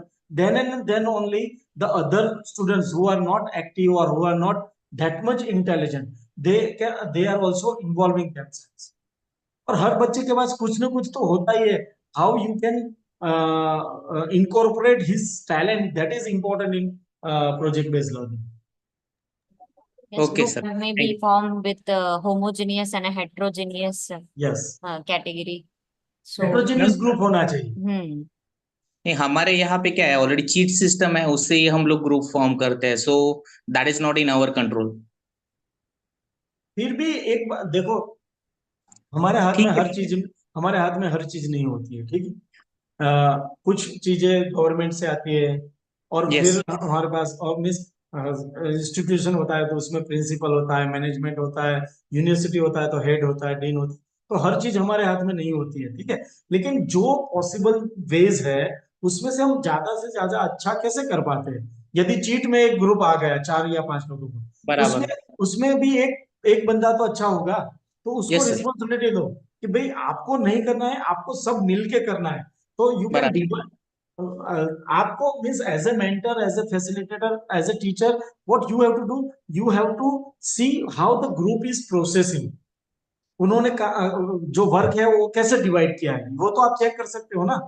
Yes sir. तो यस सर। तो वो देखो कि आप यस। इक्वली वर्क डिवाइड किया है या मैं अकेला ही कर रहा हूं। तो as a teacher we need to take the follow up as well and yes. Give yes. If needed we need to provide the feedback as well. देखो, यस।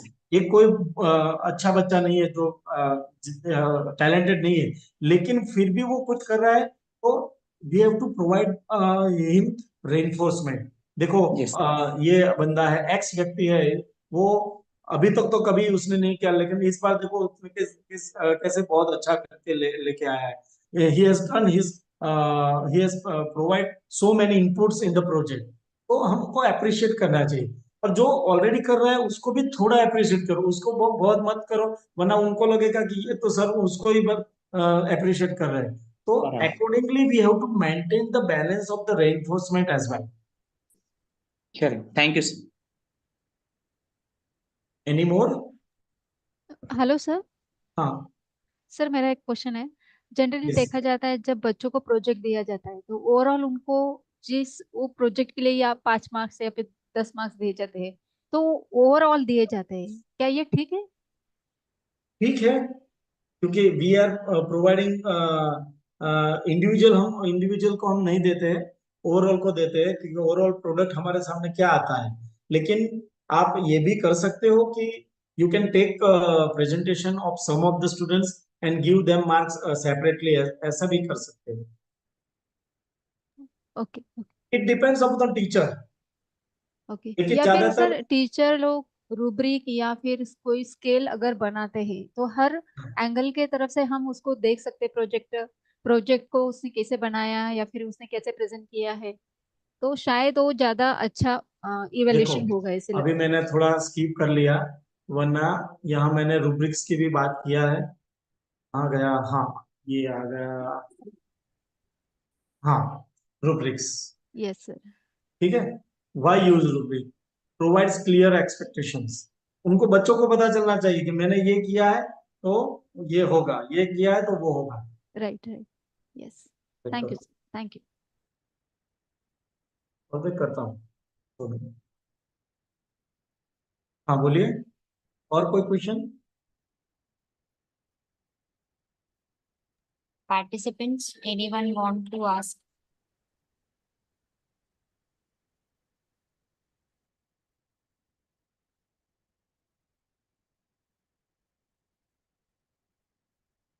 तो from my side, Okay, sir. Thank you again Thank you, sir. Sir, Salunke madam, Kirti madam, Yes, sir. Thank you and so much, sir.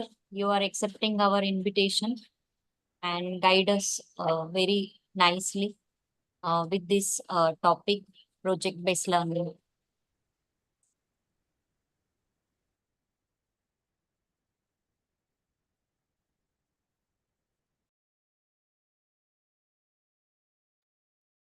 Can I leave now?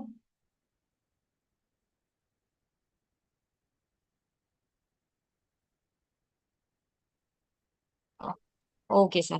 Thank you once again, sir. Thank you.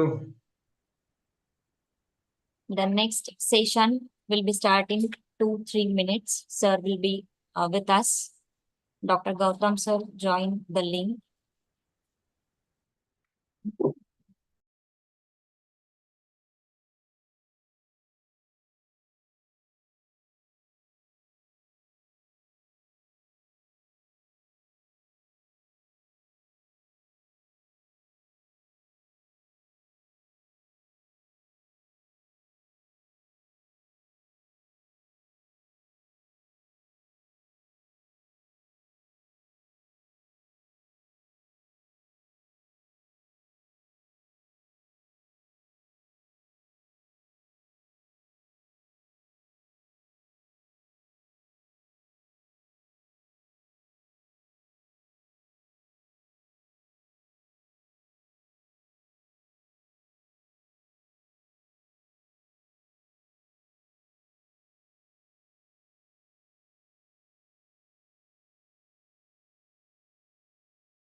Hello. Yes, sir. Welcome, sir.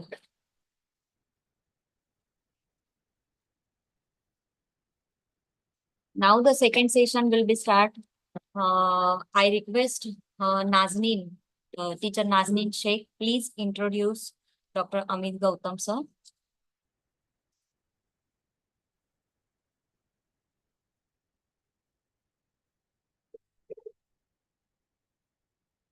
Good afternoon, everyone.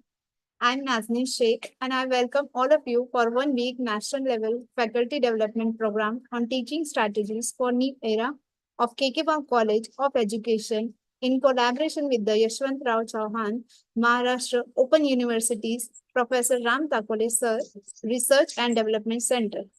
It's my privilege to introduce you a great personality in the field of education, respected Dr. Amit Gautam Sir, who is expertise in the field of digital learning. Respected Dr. Amit Gautam Sir is an associate professor at the Department of School and Non-Formal Education, National Institute of Educational Planning and Administration, New Delhi. And he is the Deputy Director of the University Grant Commission Malviya Mission Teacher Training Center at New Delhi. He completed his master's degree in the zoology and education. He pursued MPhil in education, followed by PhD in education. Sir has made significant contributions to academics. He has also worked on developing e-content and various instructional materials. He is an evaluator of two UGC major schemes entitled Massive Open Online Courses, Swayam, and E-Content Development Project. He has developed video lectures and e-content for platforms like Swayam Prabha, National Institute of Open Schooling, Aligarh Muslim University, Indira Gandhi National Open University, and Savitri Bai Phule Pune University. Dr. Gautam Sir also contributed to many live telecast shows such as Mukta Vidyavani and Community Radio for NIOS as a subject expert. He has a wide experience in coordinating many training programs, workshops, forums, conferences, etc. at national and international level. His professional focus is on educational policy, particularly at school and teacher educational levels. He has also acted as a resource person for many workshops, conferences, and expertise with the aspiring scholars. He has many publications to his credit as being author, reviewer, and editor for renowned publishers. He is on the advisory and editorial boards of many journals and education, and also contributed several articles and research papers in national and international journals of repute. Dr. Gautam Sir has been and is a member of several advisory committees, boards of studies, and departmental academic committees of nationally reputed institutions. Today, Dr. Amit Gautam Sir will be sharing his thoughts of education in NEP to 2020. I am confident that his knowledge and vast experience in digital learning will inspire us in the field of digital world. Let us now welcome Dr. Amit Gautam Sir.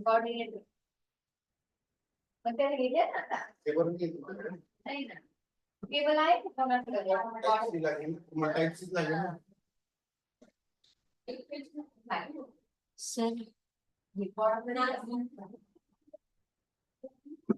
Gautam, sir, I request you. Uh, Hello, am I audible? Yes, sir. Yeah, thank you so much for organizing this program and for providing me this kind of opportunity. And firstly, I will share my screen so that within a given time, I will try to complete whatever I just wanted to share with you. Basically, as per the theme, firstly, I was planning to deliver something which is the hands-on. But due to just in 90 minutes, we cannot cover these kind of disruptive technology based sessions, because so I decided we can share something so that will be useful for you. Within 90 minutes we can cover. So I decided to deliver the session on the digital initiatives in the higher education institution, and I hope and I believe these kind of initiative will be more basically helpful for us to understand the various concepts, various initiatives, so that we will be able to utilize, and we can also achieve the different NEP perspective in this part. So I will start quickly. I will start my session. So my PowerPoint is visual to all. Yes, sir. Okay. So I will start with this part, the digital initiative transforming the higher education for the future success. Okay. इसमें किस तरह से हम चीजें कर सकते हैं. So basically this will be a unique kind of things. We will discuss this part, and let's see. I try to connect this part with the NEP. Okay. So friends, we know this the NEP mark a significant milestone in the Indian higher education landscape, aiming to transform the education, especially education sector, in align it with the need of 21st century world. So, with its emphasis on multidisciplinary education, experiential learning, and the technology integration, the NEP 2020 presents the higher education institution with the new opportunities for growth and the innovations. So, we know that the present time, the education is playing a critical role in transforming the nation into a digitally empowered society and the knowledge economy. And the technology itself is playing a crucial role within the improvement of education process and the outcome. So thus the connections between the technology and education in the least level is a bi-direction, and it is certain that technology impacted the education in multiple ways, just some of which may be foreseen at this time. So new technology involving the AI, machine learning, blockchain, smart board, handheld computing device, adaptive computer testing for student development, and other sort of the educational software and hardware that won't just change what the student learned within the classroom, but how they learn, and thus these area and beyond the required extensive research both on the technology also in the education front. And friends, we know recently we celebrated the fourth successful year of the NEP, and we know this policy aims to bring the comprehensive change in the education system at all the stages, for which all out of all out efforts are on. So several initiatives have been started to mark the opportunities, and the implementation and progress of all these initiatives are constantly being monitored, so that whoever is facing problem can take the immediate step to solve them. And this policy is a major milestone for Indian education system, which will make the India an attractive destination for higher as well as school education across the world. So the policy is based on the pillar of the access, equity, quality, affordability, accountability, and is transforming the India into the vibrant knowledge hub. So this NEP emphasizes the systematic and the institutional reform for the regulations, administrations, and the promotion of the multidisciplinary academic and research in Indian higher education institution.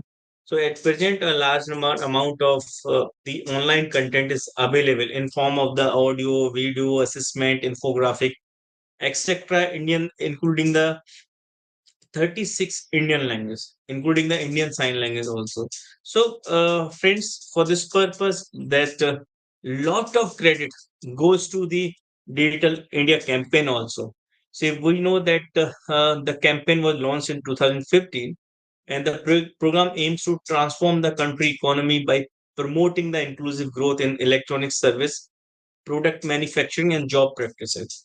So, in NEP, uh, basically, the autonomous body that is known as the National Educational Technology Forum was created to supply a platform for the free exchange of the idea on the utilization of technology to reform the learning, assessment, planning, administrations, and so on. So that is for both the college and the for better education. So the NETF aims to facilitate deciding on the inductions, deployment, and use of the technology by providing to the leadership of the educational institutions, state and the central government, and other stakeholders, and the newest knowledge and the research, and also the opportunity to consult and share the best practices. So the new challenge, we have lots of new challenges under the this policy. So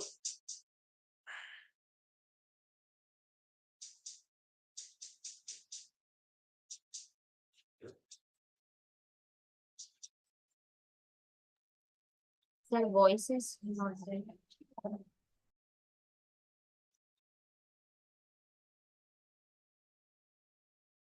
So basically, in the policy, we have the lots of new changes, and the NEP envision providing a high quality program for the higher education sector that is built on the core values of a flexible research approach and support of the digital technology, which we are trying to achieve.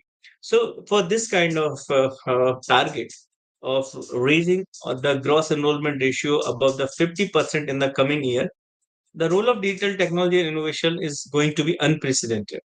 So for this purpose, according to one of the major survey that the 95% of the institution listed the technology as a key enabler for effective implementation of NEP, and more than the 63% of the respondents said that the technology adoption and effective planning for the policy implementation and rollout would be the key accelerator of the NEP adoption. So it's at present time, if we talk about the different roles of the technology in NEP adoption, then we can discuss n number of things. Then we can say regarding this part, we can say that digital transformation of the higher education institution definitely refers to the process of the integrating the technology and digital tools into the all aspect of the education, from teaching and learning to the administration and the research. So this is done to improve the overall efficiency and effectiveness of the institutions and create a more engaging and personalized learning experience. So this NEP 2020 has also mentioned the importance of the technology in education and has encouraged the institution to go digital to improve the quality of education. So, national education policy has undergone several modifications since its inception. And the first national education policy was adopted in 1968. The second policy came in 1986, followed by its modification in 1992, and latest being in 2022, 2020. So, friends, the digital transformation has become an increasingly important aspect of the modern education, and it is essential for the successful adoption of the NEP 2020 in India. So, this NEP 2020 aims to reform and modernize the education system in India, and the use of digital technology is a key component of these efforts. So, digital transformation is a process of leveraging the digital technology to fundamentally reshape the way the organization operate and deliver the value to the students. So, the importance of the technology in education has also been mentioned in the national education policy, and to improve the quality of education. So the institution are being encouraged to go digital, and for this many strategies have been made, and these strategies are being implemented continuously. So the digital transformation in the education is about the implementing the modern technology and the solution in the education process in order to enhance the technology and the teaching experiences for all the beneficiaries involved in this process. So definitely it open up a world of the endless possibilities and allow for simplified communications and collaborations between the teachers and the students. So friends, we can say that the digital transformation in education enhance the experience of learner, mentor, alumni, and help in the institution management of student admission and other administrative tasks.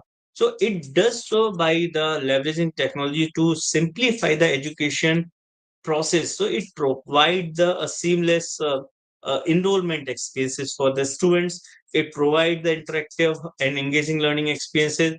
It provide the better learning outcomes, and it also provide the flexible course structure that allow the student to learn from any device, anytime, at any time. And it also giving the improvements in how to administer the student performance.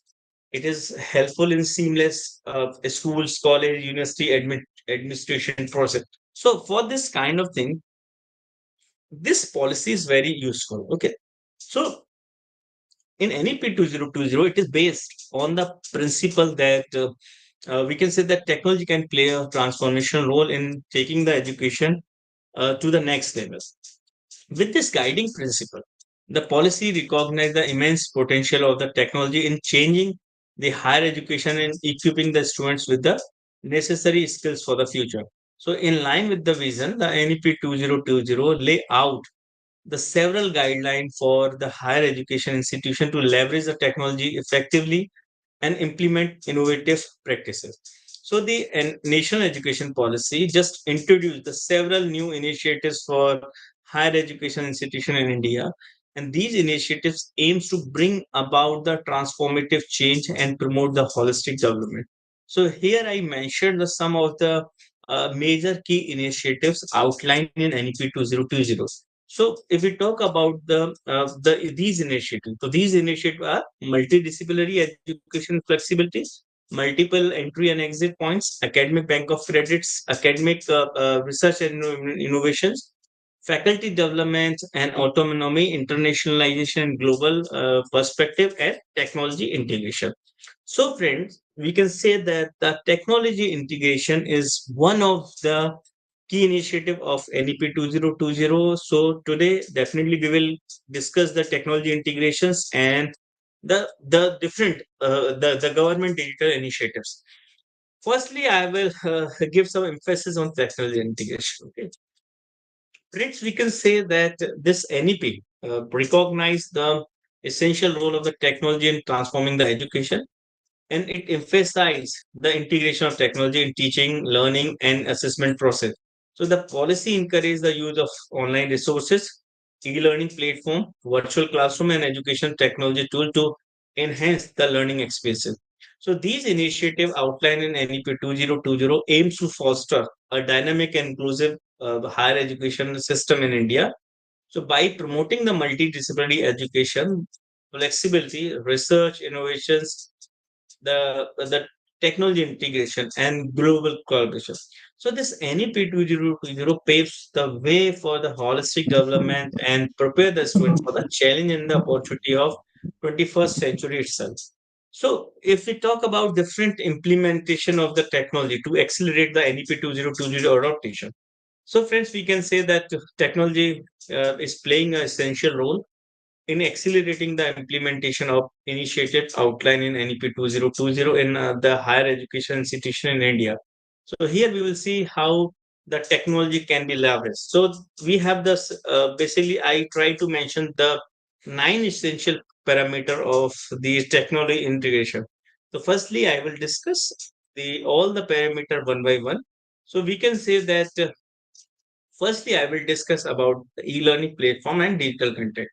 So the technology enabled e-learning platform that can provide the access to a vast array of the digital content, including textbook, interactive models, video and the simulations.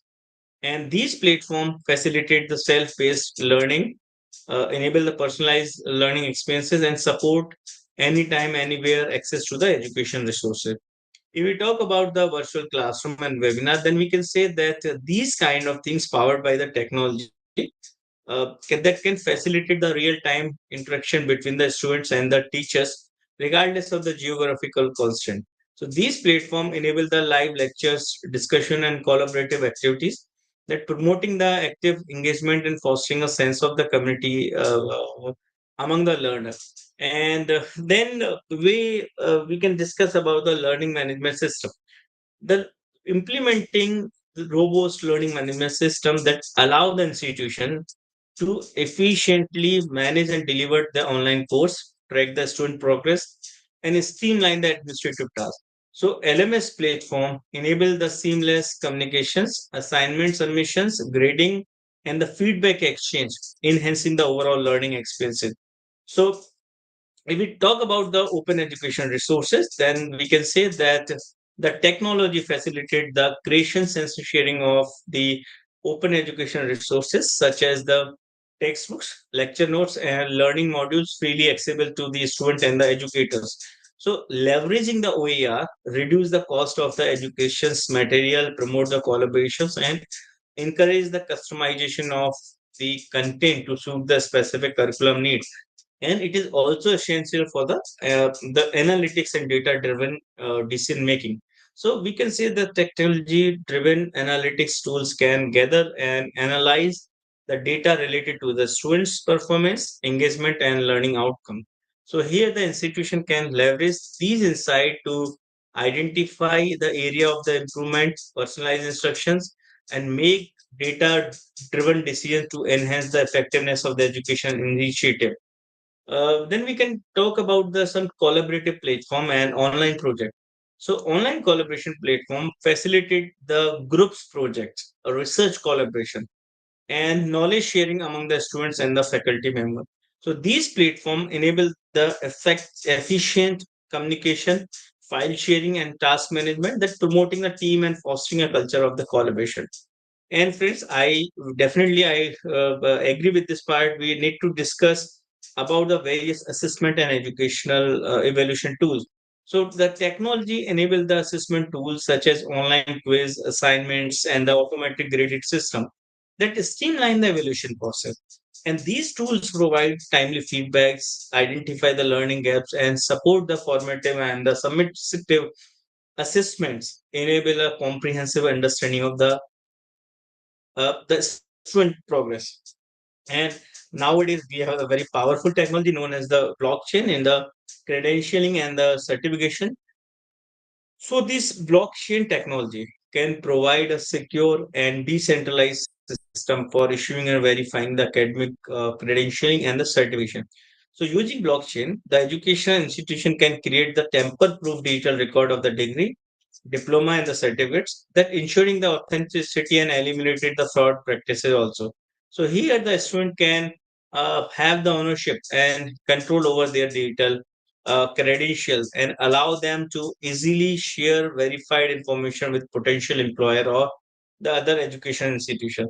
Then we can discuss some part of the AI powered personalized. This is the latest technology being delivered and being implemented in this parameter. So this AI powered personal learning, basically, we can say that at present time, the AI can analyze vast amount of the student data to personalize learning experiences and adopt the teaching method accordingly. So different AI algorithms can identify individual learning needs, preference, and the progress that offering a tailored recommendation, adaptive assessment, and the customized study plan. So different intelligent tutorial system that is powered by the AI can provide the real-time feedback, adaptive content delivery, and the personalized intervention to support the student learning outcome. So by these kind of the harnessing the power of the modern cloud-based technology with the amalgamation of the data, the higher education institution can create a more efficient, transparent, and student-centric ecosystem. So these technology have the potential to change the credentialing, personalized learning, improve the student outcomes, streamline the administrative process, enhance the student capability, and foster the innovation. So integrating the technology aligned with the vision of 2020, promoting a future-ready education system that equip the student with the skills and the knowledge. So definitely after this, we will discuss the various digital initiative of the higher education. So we can say that the quality and the access to the higher education has been a subject of intense concern of all of us. So the advancement in the digital technology are transforming the way the education resources are being created, disseminated, and accessed across the world. So the use of the digital technology in all the aspect of higher education has also received a definitely major push in the India. So this is turned the help the quality improvement and accessibility of the higher education to large part of the student, as well as the upskilling of the teachers across the country. So different digital technology have also greatly impacted the management and governance of the institution, as well the accreditation and ranking of the higher education institution. The landscape of the higher education in India has also undergone a remarkable transformation with the introduction of digital initiative and the proliferation of the cutting edge technology and widespread internet connectivity has facilitated a significant evolution in the traditional education paradigm. So different digital initiatives have emerged a powerful solution to bridge these gaps and democratize the education. So different online learning platform, massive open courses, and virtual classroom have effectively transacted the geographical boundaries, making education accessible even in the remote area. Additionally, these initiatives have enabled personalized learning pathway, accommodating individualized learning style and pace, so thereby promoting a more inclusive and diverse education ecosystem. So the integration of the advanced technologies such as AI, VI, machine learning, augmented reality has further changed the higher education by the fostering the experiential and immersive learning. So these technology facilitate hands-on training, simulations, and the practical skills development, significantly enhancing the employability of the graduate and addressing the demand for the industry related skill. So furthermore, the digital initiative definitely have powered the educators to employ the innovative pedagogical approaches, creating the engaging and interactive learning experiences that prioritize the need of the students. However, the rapid adoption of the digital initiative have also been bring the challenges that must be addressed. So, so including the digital device, the concern over the data security, and the assurance of the quality and credibility of the data resources on online resources. So overcoming these challenges necessitate the collaborative efforts between the government, bodies, education institutions, and technology providers to establish the robust infrastructure and effective policy. So to improve the learning outcomes and improve the access and quality of learning, the technology offers the solution in form of the digital initiatives. So for this purpose, right now we have a number of things to just infuse the digital technology to improve the access to the quality content and also in the data content.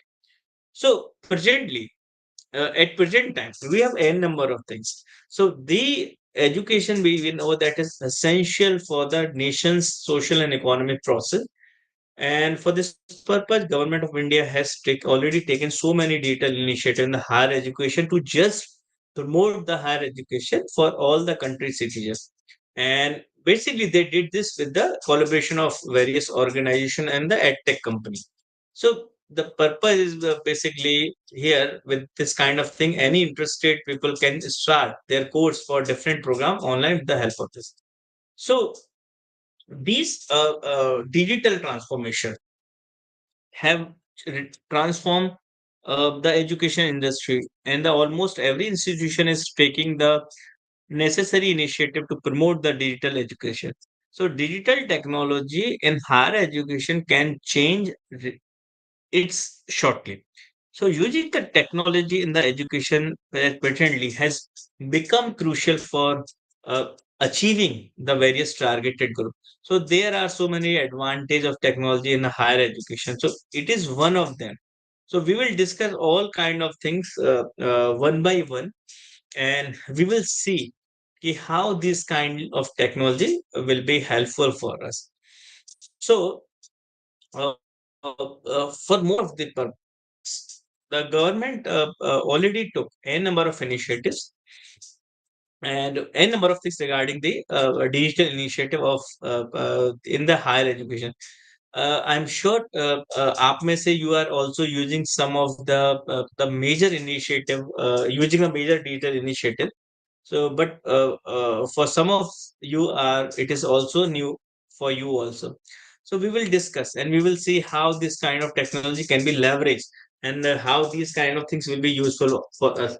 So for this parameter, basically, we have the five major categorization. Like we have the audiovisual e-content, we have the digital content access, journal and e-library, we have the accelerated hands-on things, we have the e-governance model, and we have the just wanted to track your progress. So we have these kind of things. Fine. So I will try to discuss these kind of things one by one, and I hope these things will be more useful for you.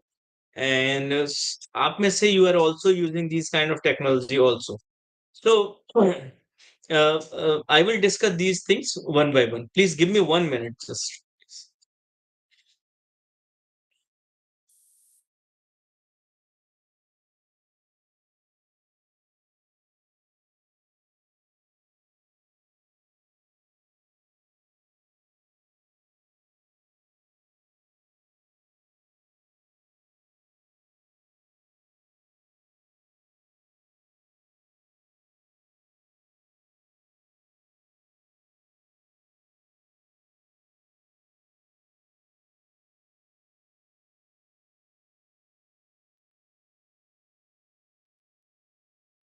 So let's start and discuss these kind of thing one by one.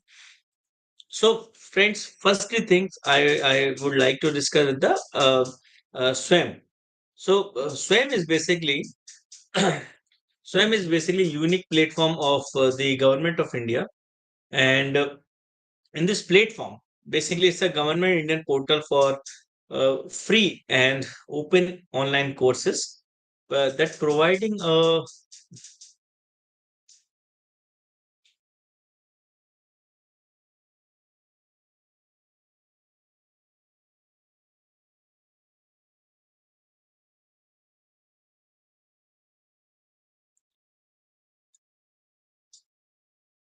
So it's a. I said that it's a.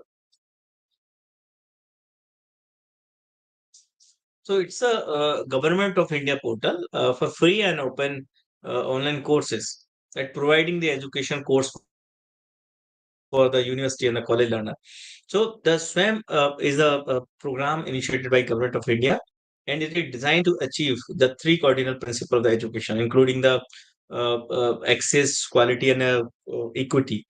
So the objective of this effort is to take the best teaching learning resource to all, including the most advantaged group of the society.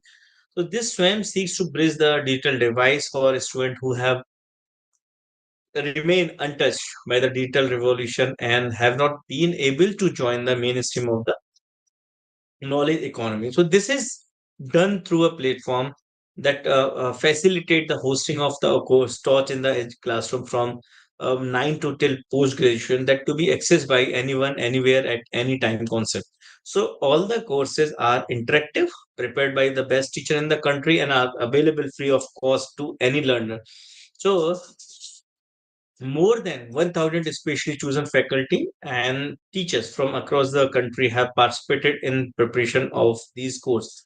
The courses hosted on the SWAM are in four quadrants, including the video lectures, especially prepared reading material, self-assessment test through the test and quiz, and online discussion forum for clearing their doubts. So different steps have been taken to enrich the learning experiences by using the audio, video, and the multimedia and state of the art and pedagogy and technology. So in order to ensure the best quality content is produced and delivered, 10 national coordinators have been appointed for this part, including the AICTC's, CC, IGNU, IIMB, NCRT, NIOS, NITER, NPTEL, UGC, etc. And you can see in this part, okay, here the course delivered through the SWAM are available free of cost to the learners. However, the learning learners wanting a SWAM certification should register for the final proctoral exam that comes at a fees and attend it in a person to the designated center on the specified date. So eligibility for the certificate basically announced on this the pages. So from here in the data you can see the part key at present time we have 203 partners institution including the 11,772 completed course. Beside this we have the uh,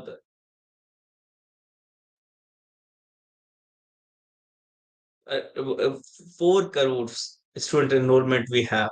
Along with we have the n number of the student registration on this portal. So you can also see the successful report of over 31 lakh certificates already provided by the various organizations. After this, we have the unique one, that is the Swam Plus. So basically, the Swam recently, this is the recently launched portal, and we know that India aims to achieve a higher education gross enrollment ratio of 50% by 2035 at 65% by 2047, which implies the addition of 37 millions and 67 millions learner respectively to the current system. So to achieve this, the government has recognized the need to look at the non-linear model of the growth and leverage the role of technology in ensuring all the learners have equitable access to the high quality education. So here, the one such initiative, the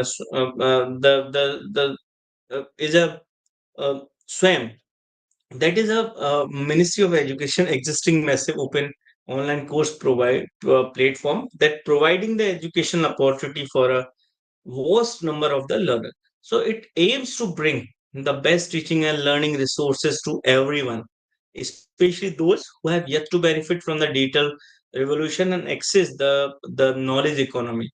So in alignment with the NEP 2020, the ministry recognized the need for SWAM to expand its existing offering to identify and include the course aligned with the industry uh, uh, uh, and that enhance the learner employability. So, to this extent, the Swam Plus launched in the collaboration with the leading industry player and edtech companies, and to just bring the employability and professional development that focused program to its learner. So, at present time, the Swam is offering the course in the area of manufacturing, engineering, computer science, and the engineering itself, and for the management study and the teacher education. So these are the core area. At present time, we have the core. And friend, you can check the slides also. In the slides, you can see right time the companies, the big edtech company like Cisco, Aspire. We have the Intel, and we have the you know. Medivity City, like this, we have the n number of biggest platform.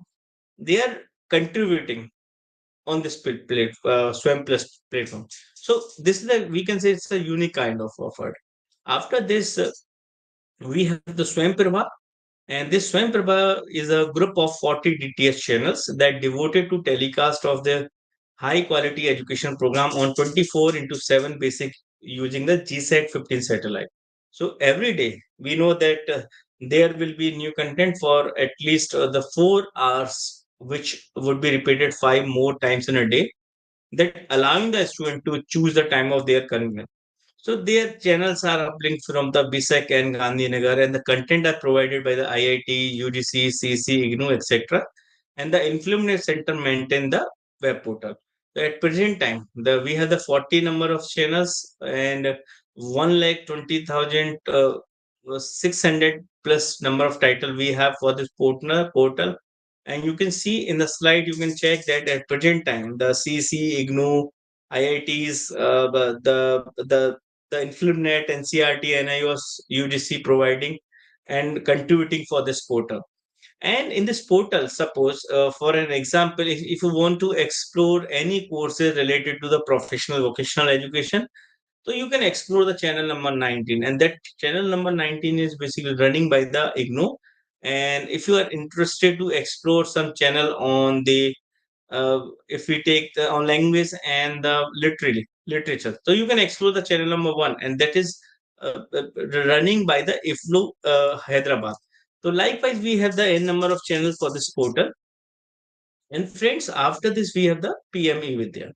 So this PME Vidya is a unique and innovative venture by the MOE to just facilitate the multi-mode access to the digital online teaching learning content of various type among the student and the teachers.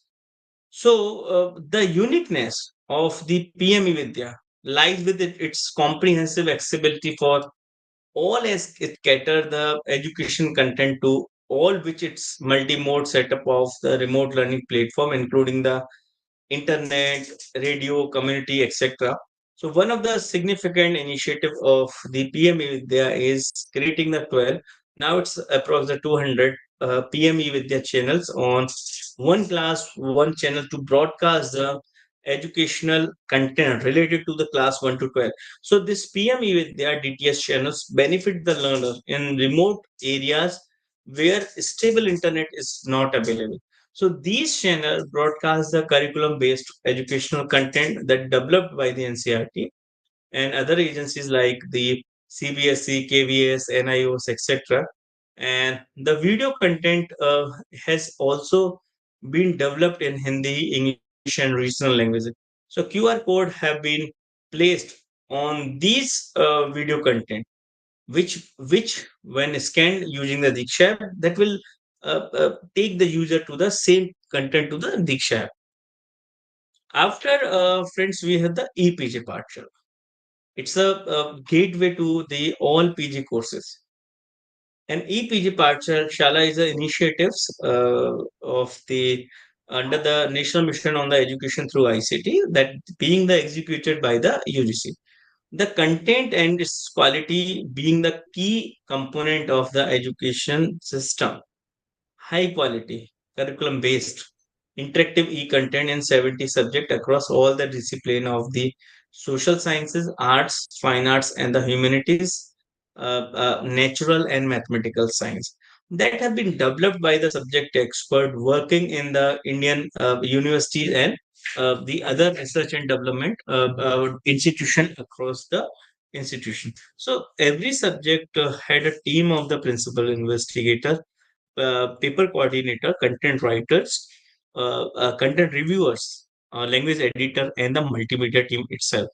So it's a basically at this portal at present time we have 20,000 plus e-text, 19,000 video we have, 3,200 expert we have on this portal, and I told you that at present time the subject 70 subject including the 723 papers we have.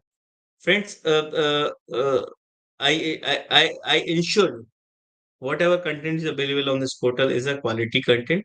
You can use it and you can also recommend it these kind of content to your learner. I ensure you that is a wonderful and very knowledgeable quality content for you as well as for your learner also. So you must try this kind of things. Okay. After that, we have the Shodh Ganga portal, and the Shodh Ganga basically name coined to denote the Indian digital repository of Indian electronic thesis and dissertation set up by the Infilmnet. And firstly, we need to understand the meaning of the Shodh Ganga. So, friends, the word Shodh is originated from the Sanskrit and stand for research and discovery. So, the Ganga is the holiest, largest, and longest of all the river in the Indian subcontinent, and the Ganga is a symbol of India's age-long culture and the civilization, and that ever-changing, ever-flowing things. So likewise, this is the thing. So the Shod Ganga stand for the reservoir of the Indian intellectual output stored in the repository, hosted and maintained by the Influence Center. So the Shod Ganga Center provides for research student to deposit their research thesis and make it available for basically to the entire scholar community in an open access. So at present time in spatial research, the plagiarism is a major concern of in the area of research with rate in the poor quality of research. So proper software tools are now available to detect and deter the plagiarism. So the increased visibility of thesis and dissertation through the open access repository would further act as a deterrent to a plagiarism software. So moreover, it will attract other organizations in India and abroad to just collaborate with the Indian University on the topic of mutual interest. So, beside the availability of formidable number of theses through a single laboratory, that would definitely facilitate the Influminate Center to launch alerting and analytics service, deploying the data mining and other technology too. So, in the slides, you can see that at present time we have the 5,53,000 plus theses we have on this portal, and we have 14,000 plus synopsis, approx 800 universities contributing, And here you can see the top 20 subject in the Shodh Ganga. So it's a wonderful data of this portal. Definitely, it's a very unique thing. And after this, we have the e-show Sindhu. This e-show Sindhu basically developed on the basis of the recommendation of expert committee, and they merged three consortia in initiative, namely UGC, Infonet, Digital Library Consortia, Enlist, and Indes AIC Consortia. So the East Shore Sindhu continue to provide the current as well as the archival access to more than 10,000 core and peer-reviewed journals and a number of the bibliography, citation, and factual database in different disciplines from a large number of the publishers and aggregator to its member institution. So this consortia for the higher education, the e-resources is to provide the access to the qualitative electronic resource, including the full text, bibliography, and factual database. So anybody can utilize this kind of things also. And if you see in the data, then you can easily find that at present time we have the 10,000 plus e-journals on this portal. Approx 2 lakhs ebooks we have, and 21 kind of resources we have. So you must utilize these kind of data, and you can discuss these kind of things with your learner also. After that, friends, we have one more unique things. Uh, it's known as the e-yantra, and e-yantra is a basically unique thing.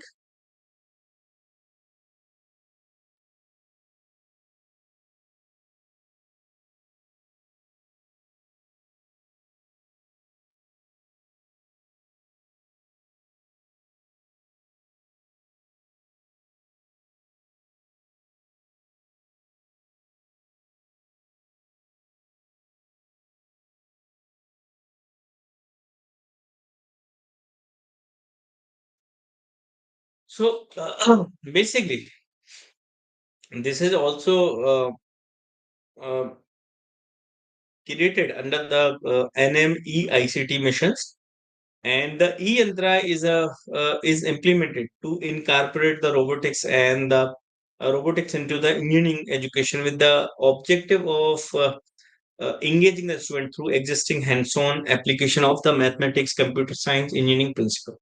So creation of the robotic platforms that has been very successful demonstrated during the phase one of the project. Currently, e-yantra has been implemented in the 100 colleges. The e-yantra is creating skills by setting up lab infrastructure for project-based learning and training teachers in these 100 engineering college. So this is a unique thing. And after this, we have the FOSS. FOSS means the free and open source software for the education. So this project is sanctioned to the IIT Bombay, and the purpose is to just promote the use of open source software in education institution.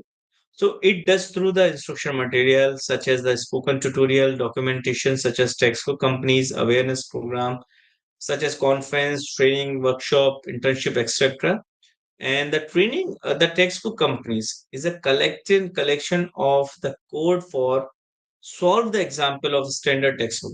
So at present time, about 2,000 college students and teachers have just participated in the activity, and close to 1,000 TBC have been created in the Skylab and the Python. So this FOSS has made all these TBC open source and has made them available for free download. The Skylab and the Python TBC are also on the cloud, so that the one need only a browser to access execute the code of the TBC. So this is the forum which is promoting the well established open education software like OpenFOAM. This open form is an alternative to the proprietary software that fluent for the computational dynamic. So likewise, we have the n number of software. You can explore the portal of these things. So after this, friends, we have the spoken tutorial. The spoken tutorial is a multi-award winning educational content portal. So here one can join the various free and open sources software all by oneself. So here, the self-paced multilingual course ensure that anybody with a computer and a desire for the learning can learn from any place at any time and a language of their choice. So the spoken tutorial project is the initiative of talk to a teacher activity of the Nation Mission on Education through information and communication. So spoken tutorial is a friendly online discussion forum, so anybody can join the existing discussion or start the new topics and get the lot of reply from the spoken tutorial community. So the registration to the forum is completely free and just take only 1 minutes. This forum is very easy to use even for the computer new ones, and it's very too easy to format the forum post with the fonts, color, and many other options. And you can attach the file to your post directly from your computer. And in the slides, you can see we have the different courses on IoT, software for the schools, the chemistry, the data science, and other things. Okay. After this, we have the virtual labs initiatives.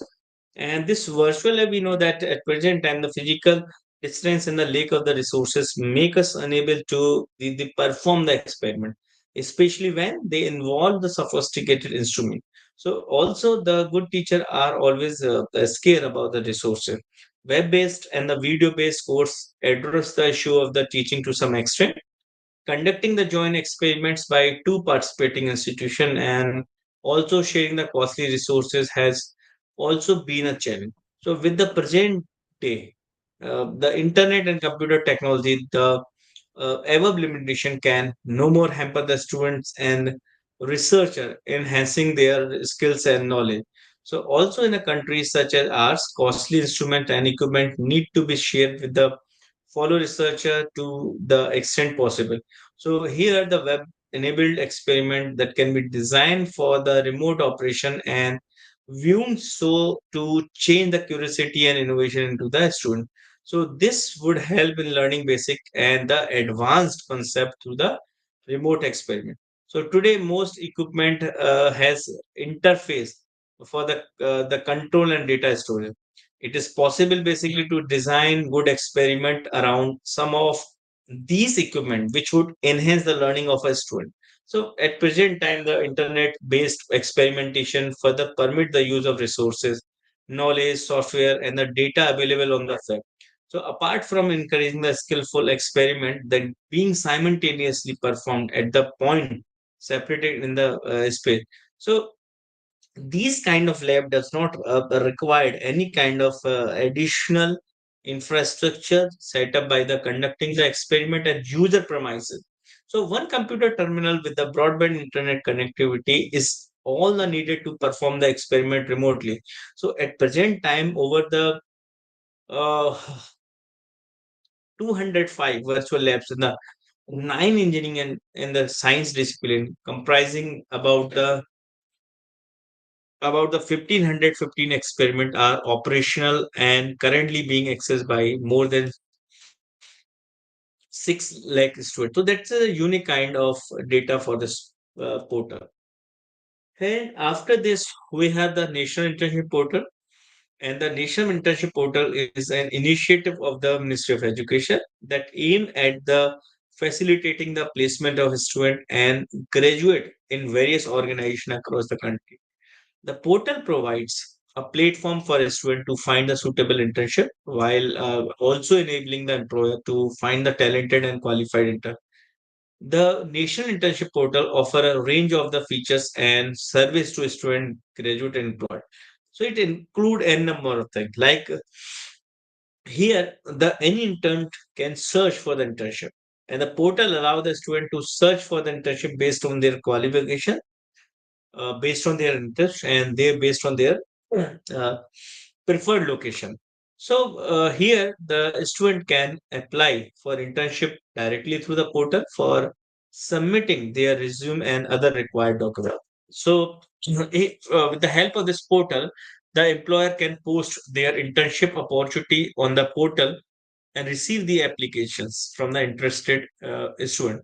So here the student can track the status of their internship application and receive the updates on their application status. The portal allow with employer and student to provide the feedback and rating on the internship experiences, which can improve the quality of internship and benefit future applicant. So this portal is basically, you can see in the slide, for this portal, different big companies like IBM, Cisco, Google's, they are providing, they are contributing for this portal, and they are giving the different kind of efforts for this portal and for the internship purpose of it.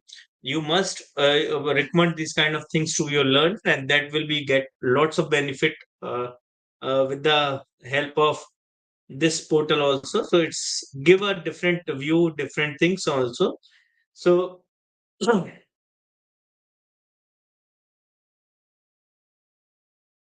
so after this, we have the different portal that is known as the NEET, National Educational Alliance for the Technology.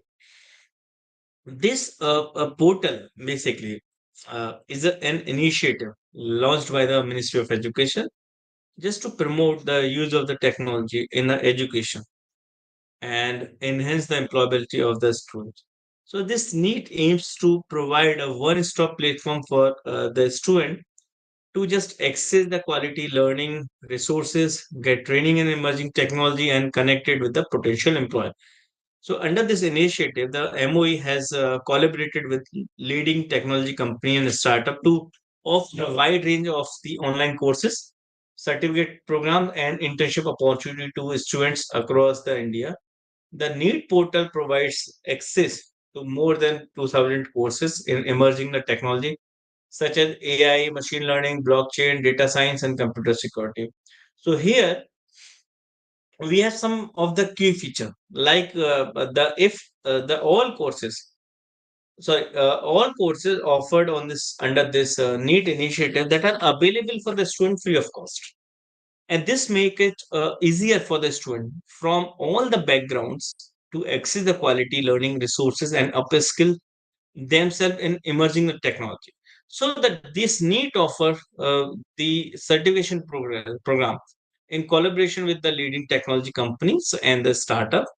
And these programs are designed to enhance the employability of the students and help them acquire the skills that required to succeed in the job market. So this portal provide the access to the internship opportunity with the leading companies in the technology sector. So these internship offer the student a chance to gain the practical experiences and apply the skills they have learned in the real world scenario. The need provide the students with the opportunities to connect with the potential employer and showcase their skills. And this helps the student to build their professional network and increase their chance of getting place in the top company. After this, friends, the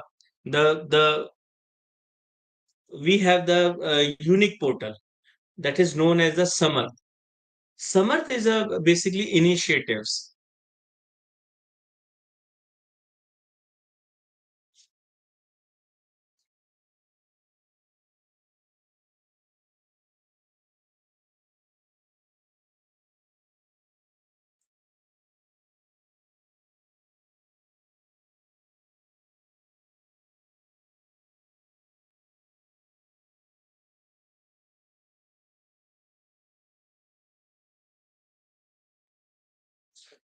So Samarth is a basically initiative by the Ministry of Education that started in 2019 under the mission on the education through the information and communication technology.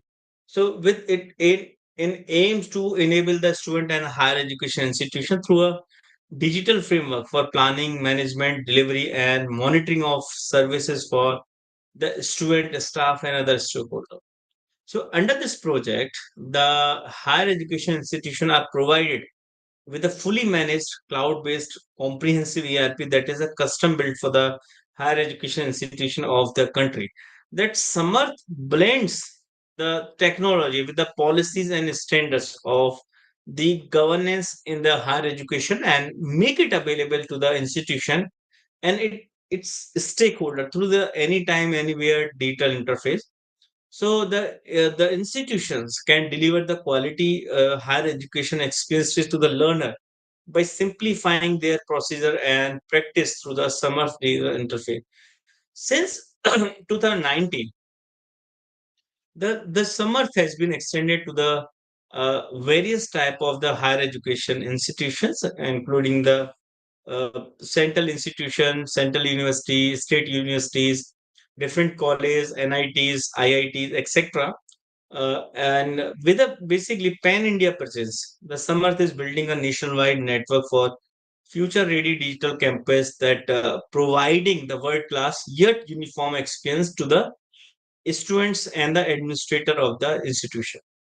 So under this Samarth initiative, an open source and open standard enable the changes the process automation engine that is provided to it's just like automation engine is provided to the university and higher education institution to drive their digital transformation. Okay, so the initiative provides a gamut of the digital tools that are integrated in an open online platform of the best practices for efficient resource planning and management, process and services improvement, and good governance in the higher education.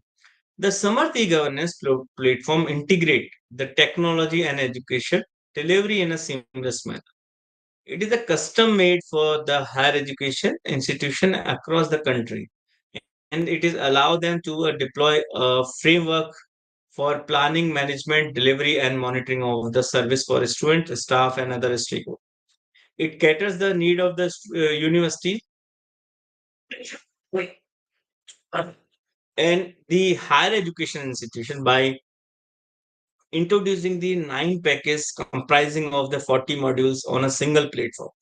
The module helped the institution to streamline their repository of records, starting from admission details to the examination, employee and the leave data, payroll, and administrative information, among the others. So it was designed after a careful study and understanding the university rules and the system. They basically the portal presents an integrated system of records and data.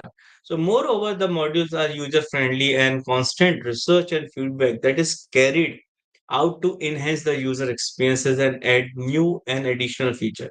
So, Samarth is a catalyst to transformation of the higher education institution, transforming um, uh, towards a future ready digital campus. In the slide, you can see and observe the different variables. We have the academic and student cycle, we have the human resource management, employee, finance, and all thing. So all thing is basically covered with the digital form. After this, friends, we have the Vidwan. And Vidwan is a unique portal. It's a expert database and the National Research Network, and if we can say it's a premium database of the profile of the scientist, educationist, researcher, other faculty member who are working at the leading academic institution and other research and development organization that involving in teaching and research in India. It provide the importance information about the expert background, contact address, experiences, and the different things about the publications of the expert. So the basically the database is an instrumental in selection of the panel, selection of the expert for developing for research and other things. And here you can quickly and conveniently provide the informations about the expert to the peer, prospective collaborations, funding agency, and other things. And I just wanted to request you, you just must try this portal, must register your for portal. At present time, approx the 2,30,000 experts are registered in this portal, 19,000 on institution, including private, semi-private, government, all are contributing for this portal, and 3 lakhs plus publication we have on this portal. After this, we have the ARINS. So ARINS is a basically web-based it means in Indian Research Information Networks. And this is the web-based research information management provided by the InfluMnet. And the purpose of ARINS is to help the researcher and the institution to manage their research output and promote their research activity. This arrangements provide a comprehensive platform for the researcher to manage their research profile, track their publication and citation, and showcase their research activity. The platform also allows the institutions to monitor the research outputs of their faculty members, track research fundings, and assess the impact of their learning activity. So researcher can create and manage their research profile on areas which include the information about their education, work experiences, publication, and other research activity. And this portal always allow researcher to manage their publication, including the uploading full text articles, tracking citation, and generating citation report. These areas provide tools for researcher to collaborate with other researcher and institutions, including creating research groups and sharing the data.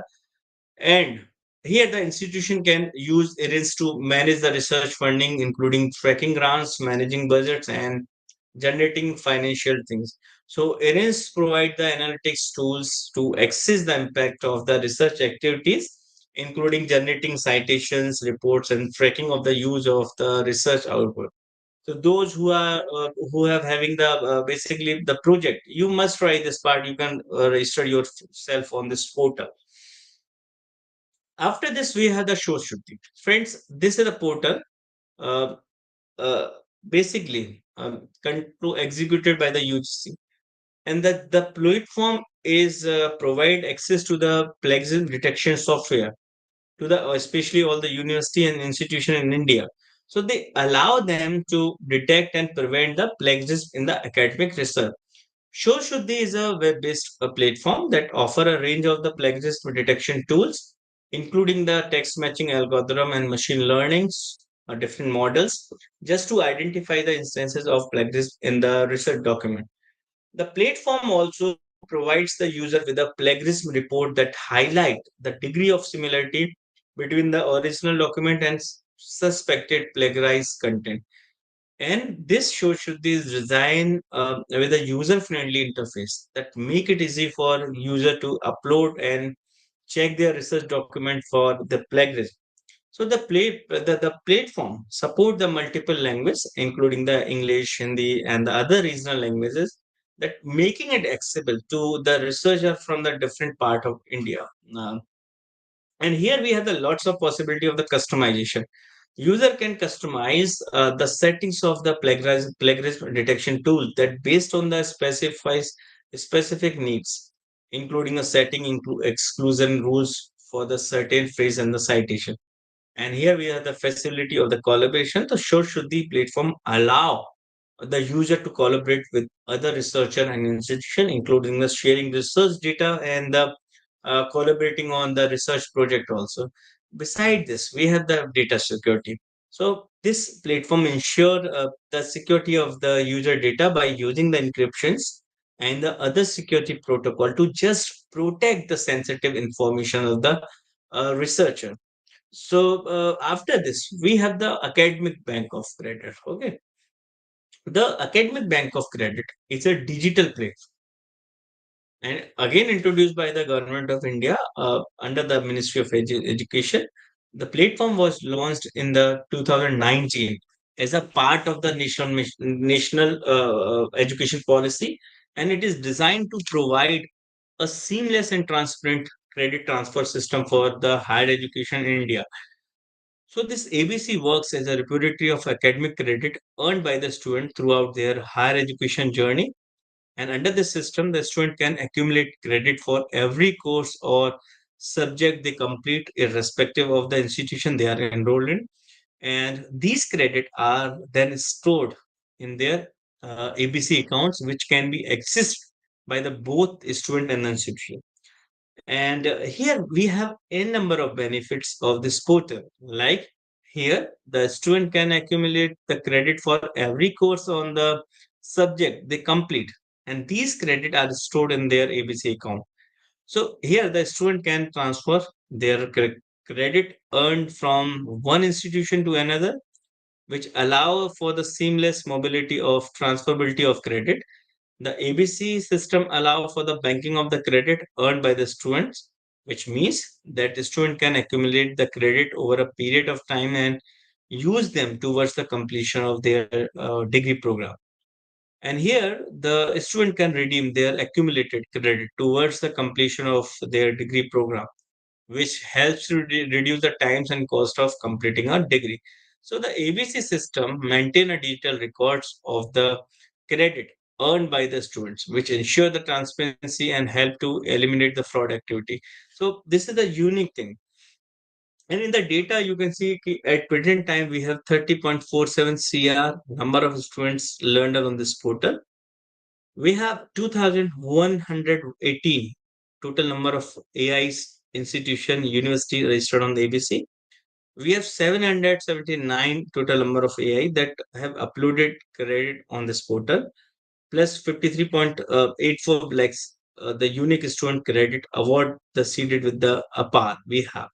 And beside this part, the total number of the credit we have, that is a 101.07 lakhs. That is the total number of academic record with credit data mapped with the APAR ID. And along with this, we till now the total institution onboarded are about the 266.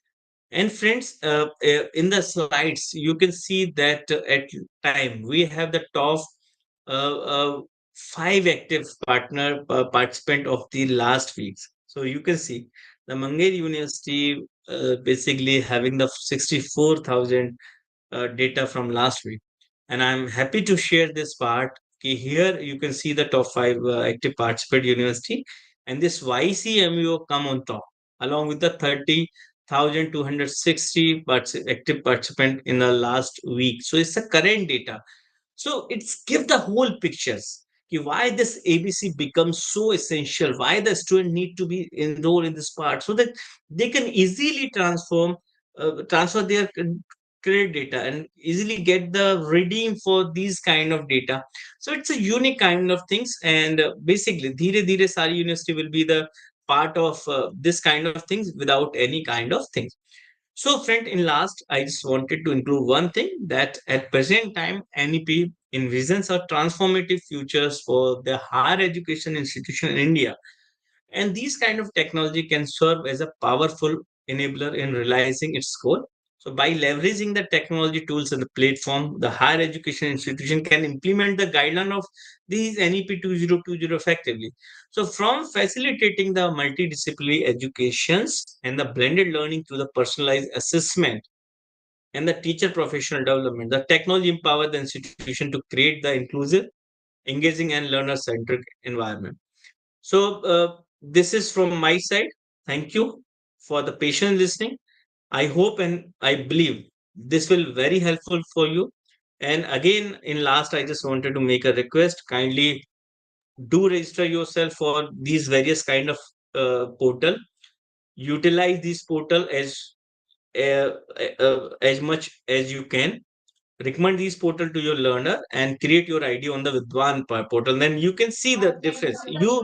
Because you can become easily a part of the academic journey and academic platform.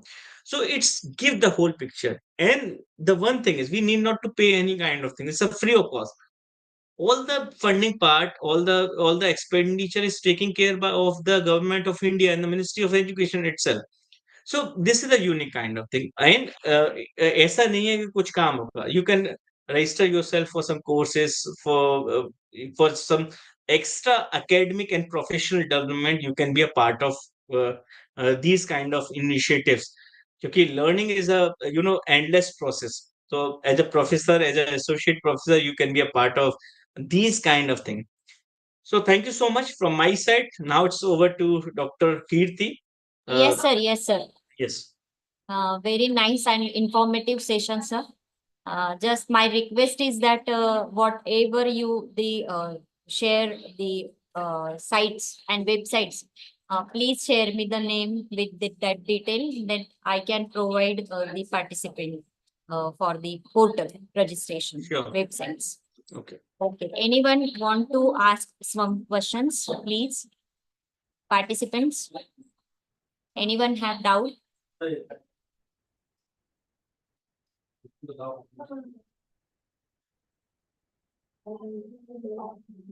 No doubts? Sir, I want to ask.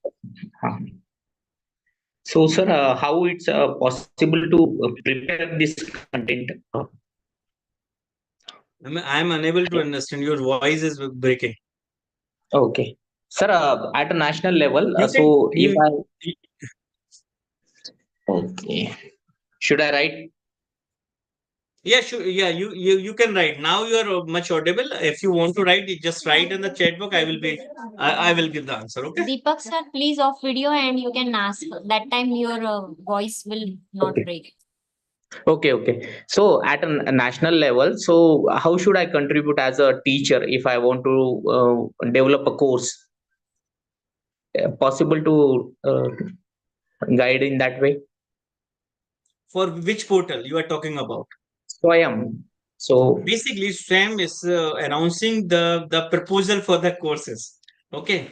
So for the course development, they are also giving the grant approx the 13 lakhs rupees. So firstly, you have to submit a proposal in very brief form along with a 3 minutes video. In the video, you have to put the introduction objectives of the courses. The selection committee will screening and the selection committee will decide whether your course will be appropriate as per the present needs. After that, they will invite you and they offer you for this course and they sanction a particular grant. And if you are not proposing a course, then you can become an expert of someone else's course.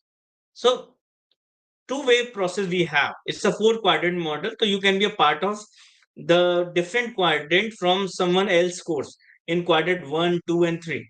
So that kind of things may be done, and you can be a part of this course. Like this, I at present time I'm part of various committee of the SWAM and develop the various the two quadrant of the course. So is तरह से you can be a part of this kind of course. I hope कि very soon the proposal will come for the upcoming years. So you can apply all actually if you want to be a part of this kind of things. so for expert means again somebody should recommend my name as an expert now in his proposal. As per your Other- area of expertise, they will explore you. And if suppose your YCMU university is going to launch any course, so they have the particular right to explore the experts on the basis of their work, on the basis of their area of expertise. They can easily select you. Okay, thank you, sir. Okay. Anyone else? Please, if you have any queries, any question, the session is open for the discussion.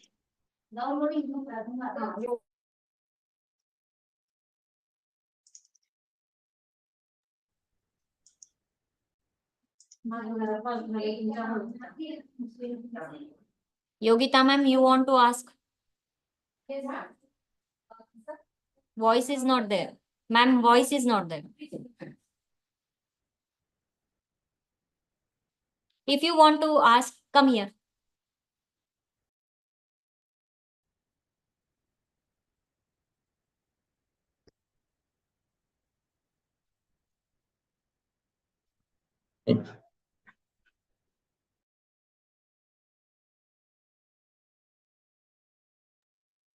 Hello, sir. Ji, please. Sir, can you explain? Please show the Shuddhi. What thing you wanted to know from Sir, my side? before you, I before already sometimes explained about the show Shuddhi, but what kind of query you have? you told that it is about research, na? Yes. So I want. Nee, what is your query, madam? Please specify. Actually, is it website or software? No, It's it it's is a portal. website. It's a government Okay. portal, and we are using the software name is the Drillbit. The software is a Drillbit. Shoshidhi is a portal. So the basic that software basically run through this portal. Okay. So for the universities providing this software to all the Indian universities, so you can utilize this kind of software for the plagiarism detection of your article or the research publication. That may be done. It's a totally free of cost, available in the various languages, even in the regional languages also. So it's a wonderful initiative. And before that, we were using the Urkund. So UGC stopped it, and now the drill bit is launched. Okay, ma'am. Okay. Thank you, sir. Any other question if we have? Okay, sir. I think we have to conclude now. Very nice and informative session, sir. So thank you for accepting our invitation. And I think with this session, I know I can understand how the process will continue till the NEP run 2020, and how India can develop with this all education process. So thank you once again, sir. Thank you. Thank you. Bye bye. Thank you. Have a good day, sir. यांची बुटकान कितनी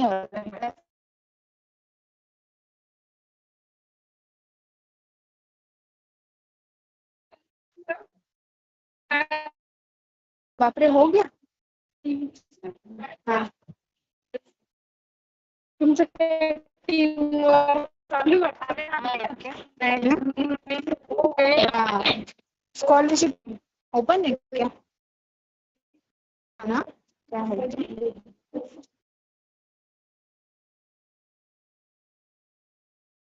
अरे ये भैया leave करायचंय का? Products मिलेंगे क्या ऐसे हाँ जी भैया कुछ प्रोजेक्ट या एग्जीबिशन है मतलब ढक्कन चाहिए उनको बॉटल हाँ अच्छा बॉटल चाहिए तो ढक्कन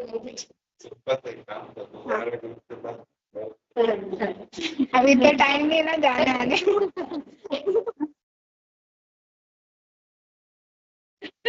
अरे ये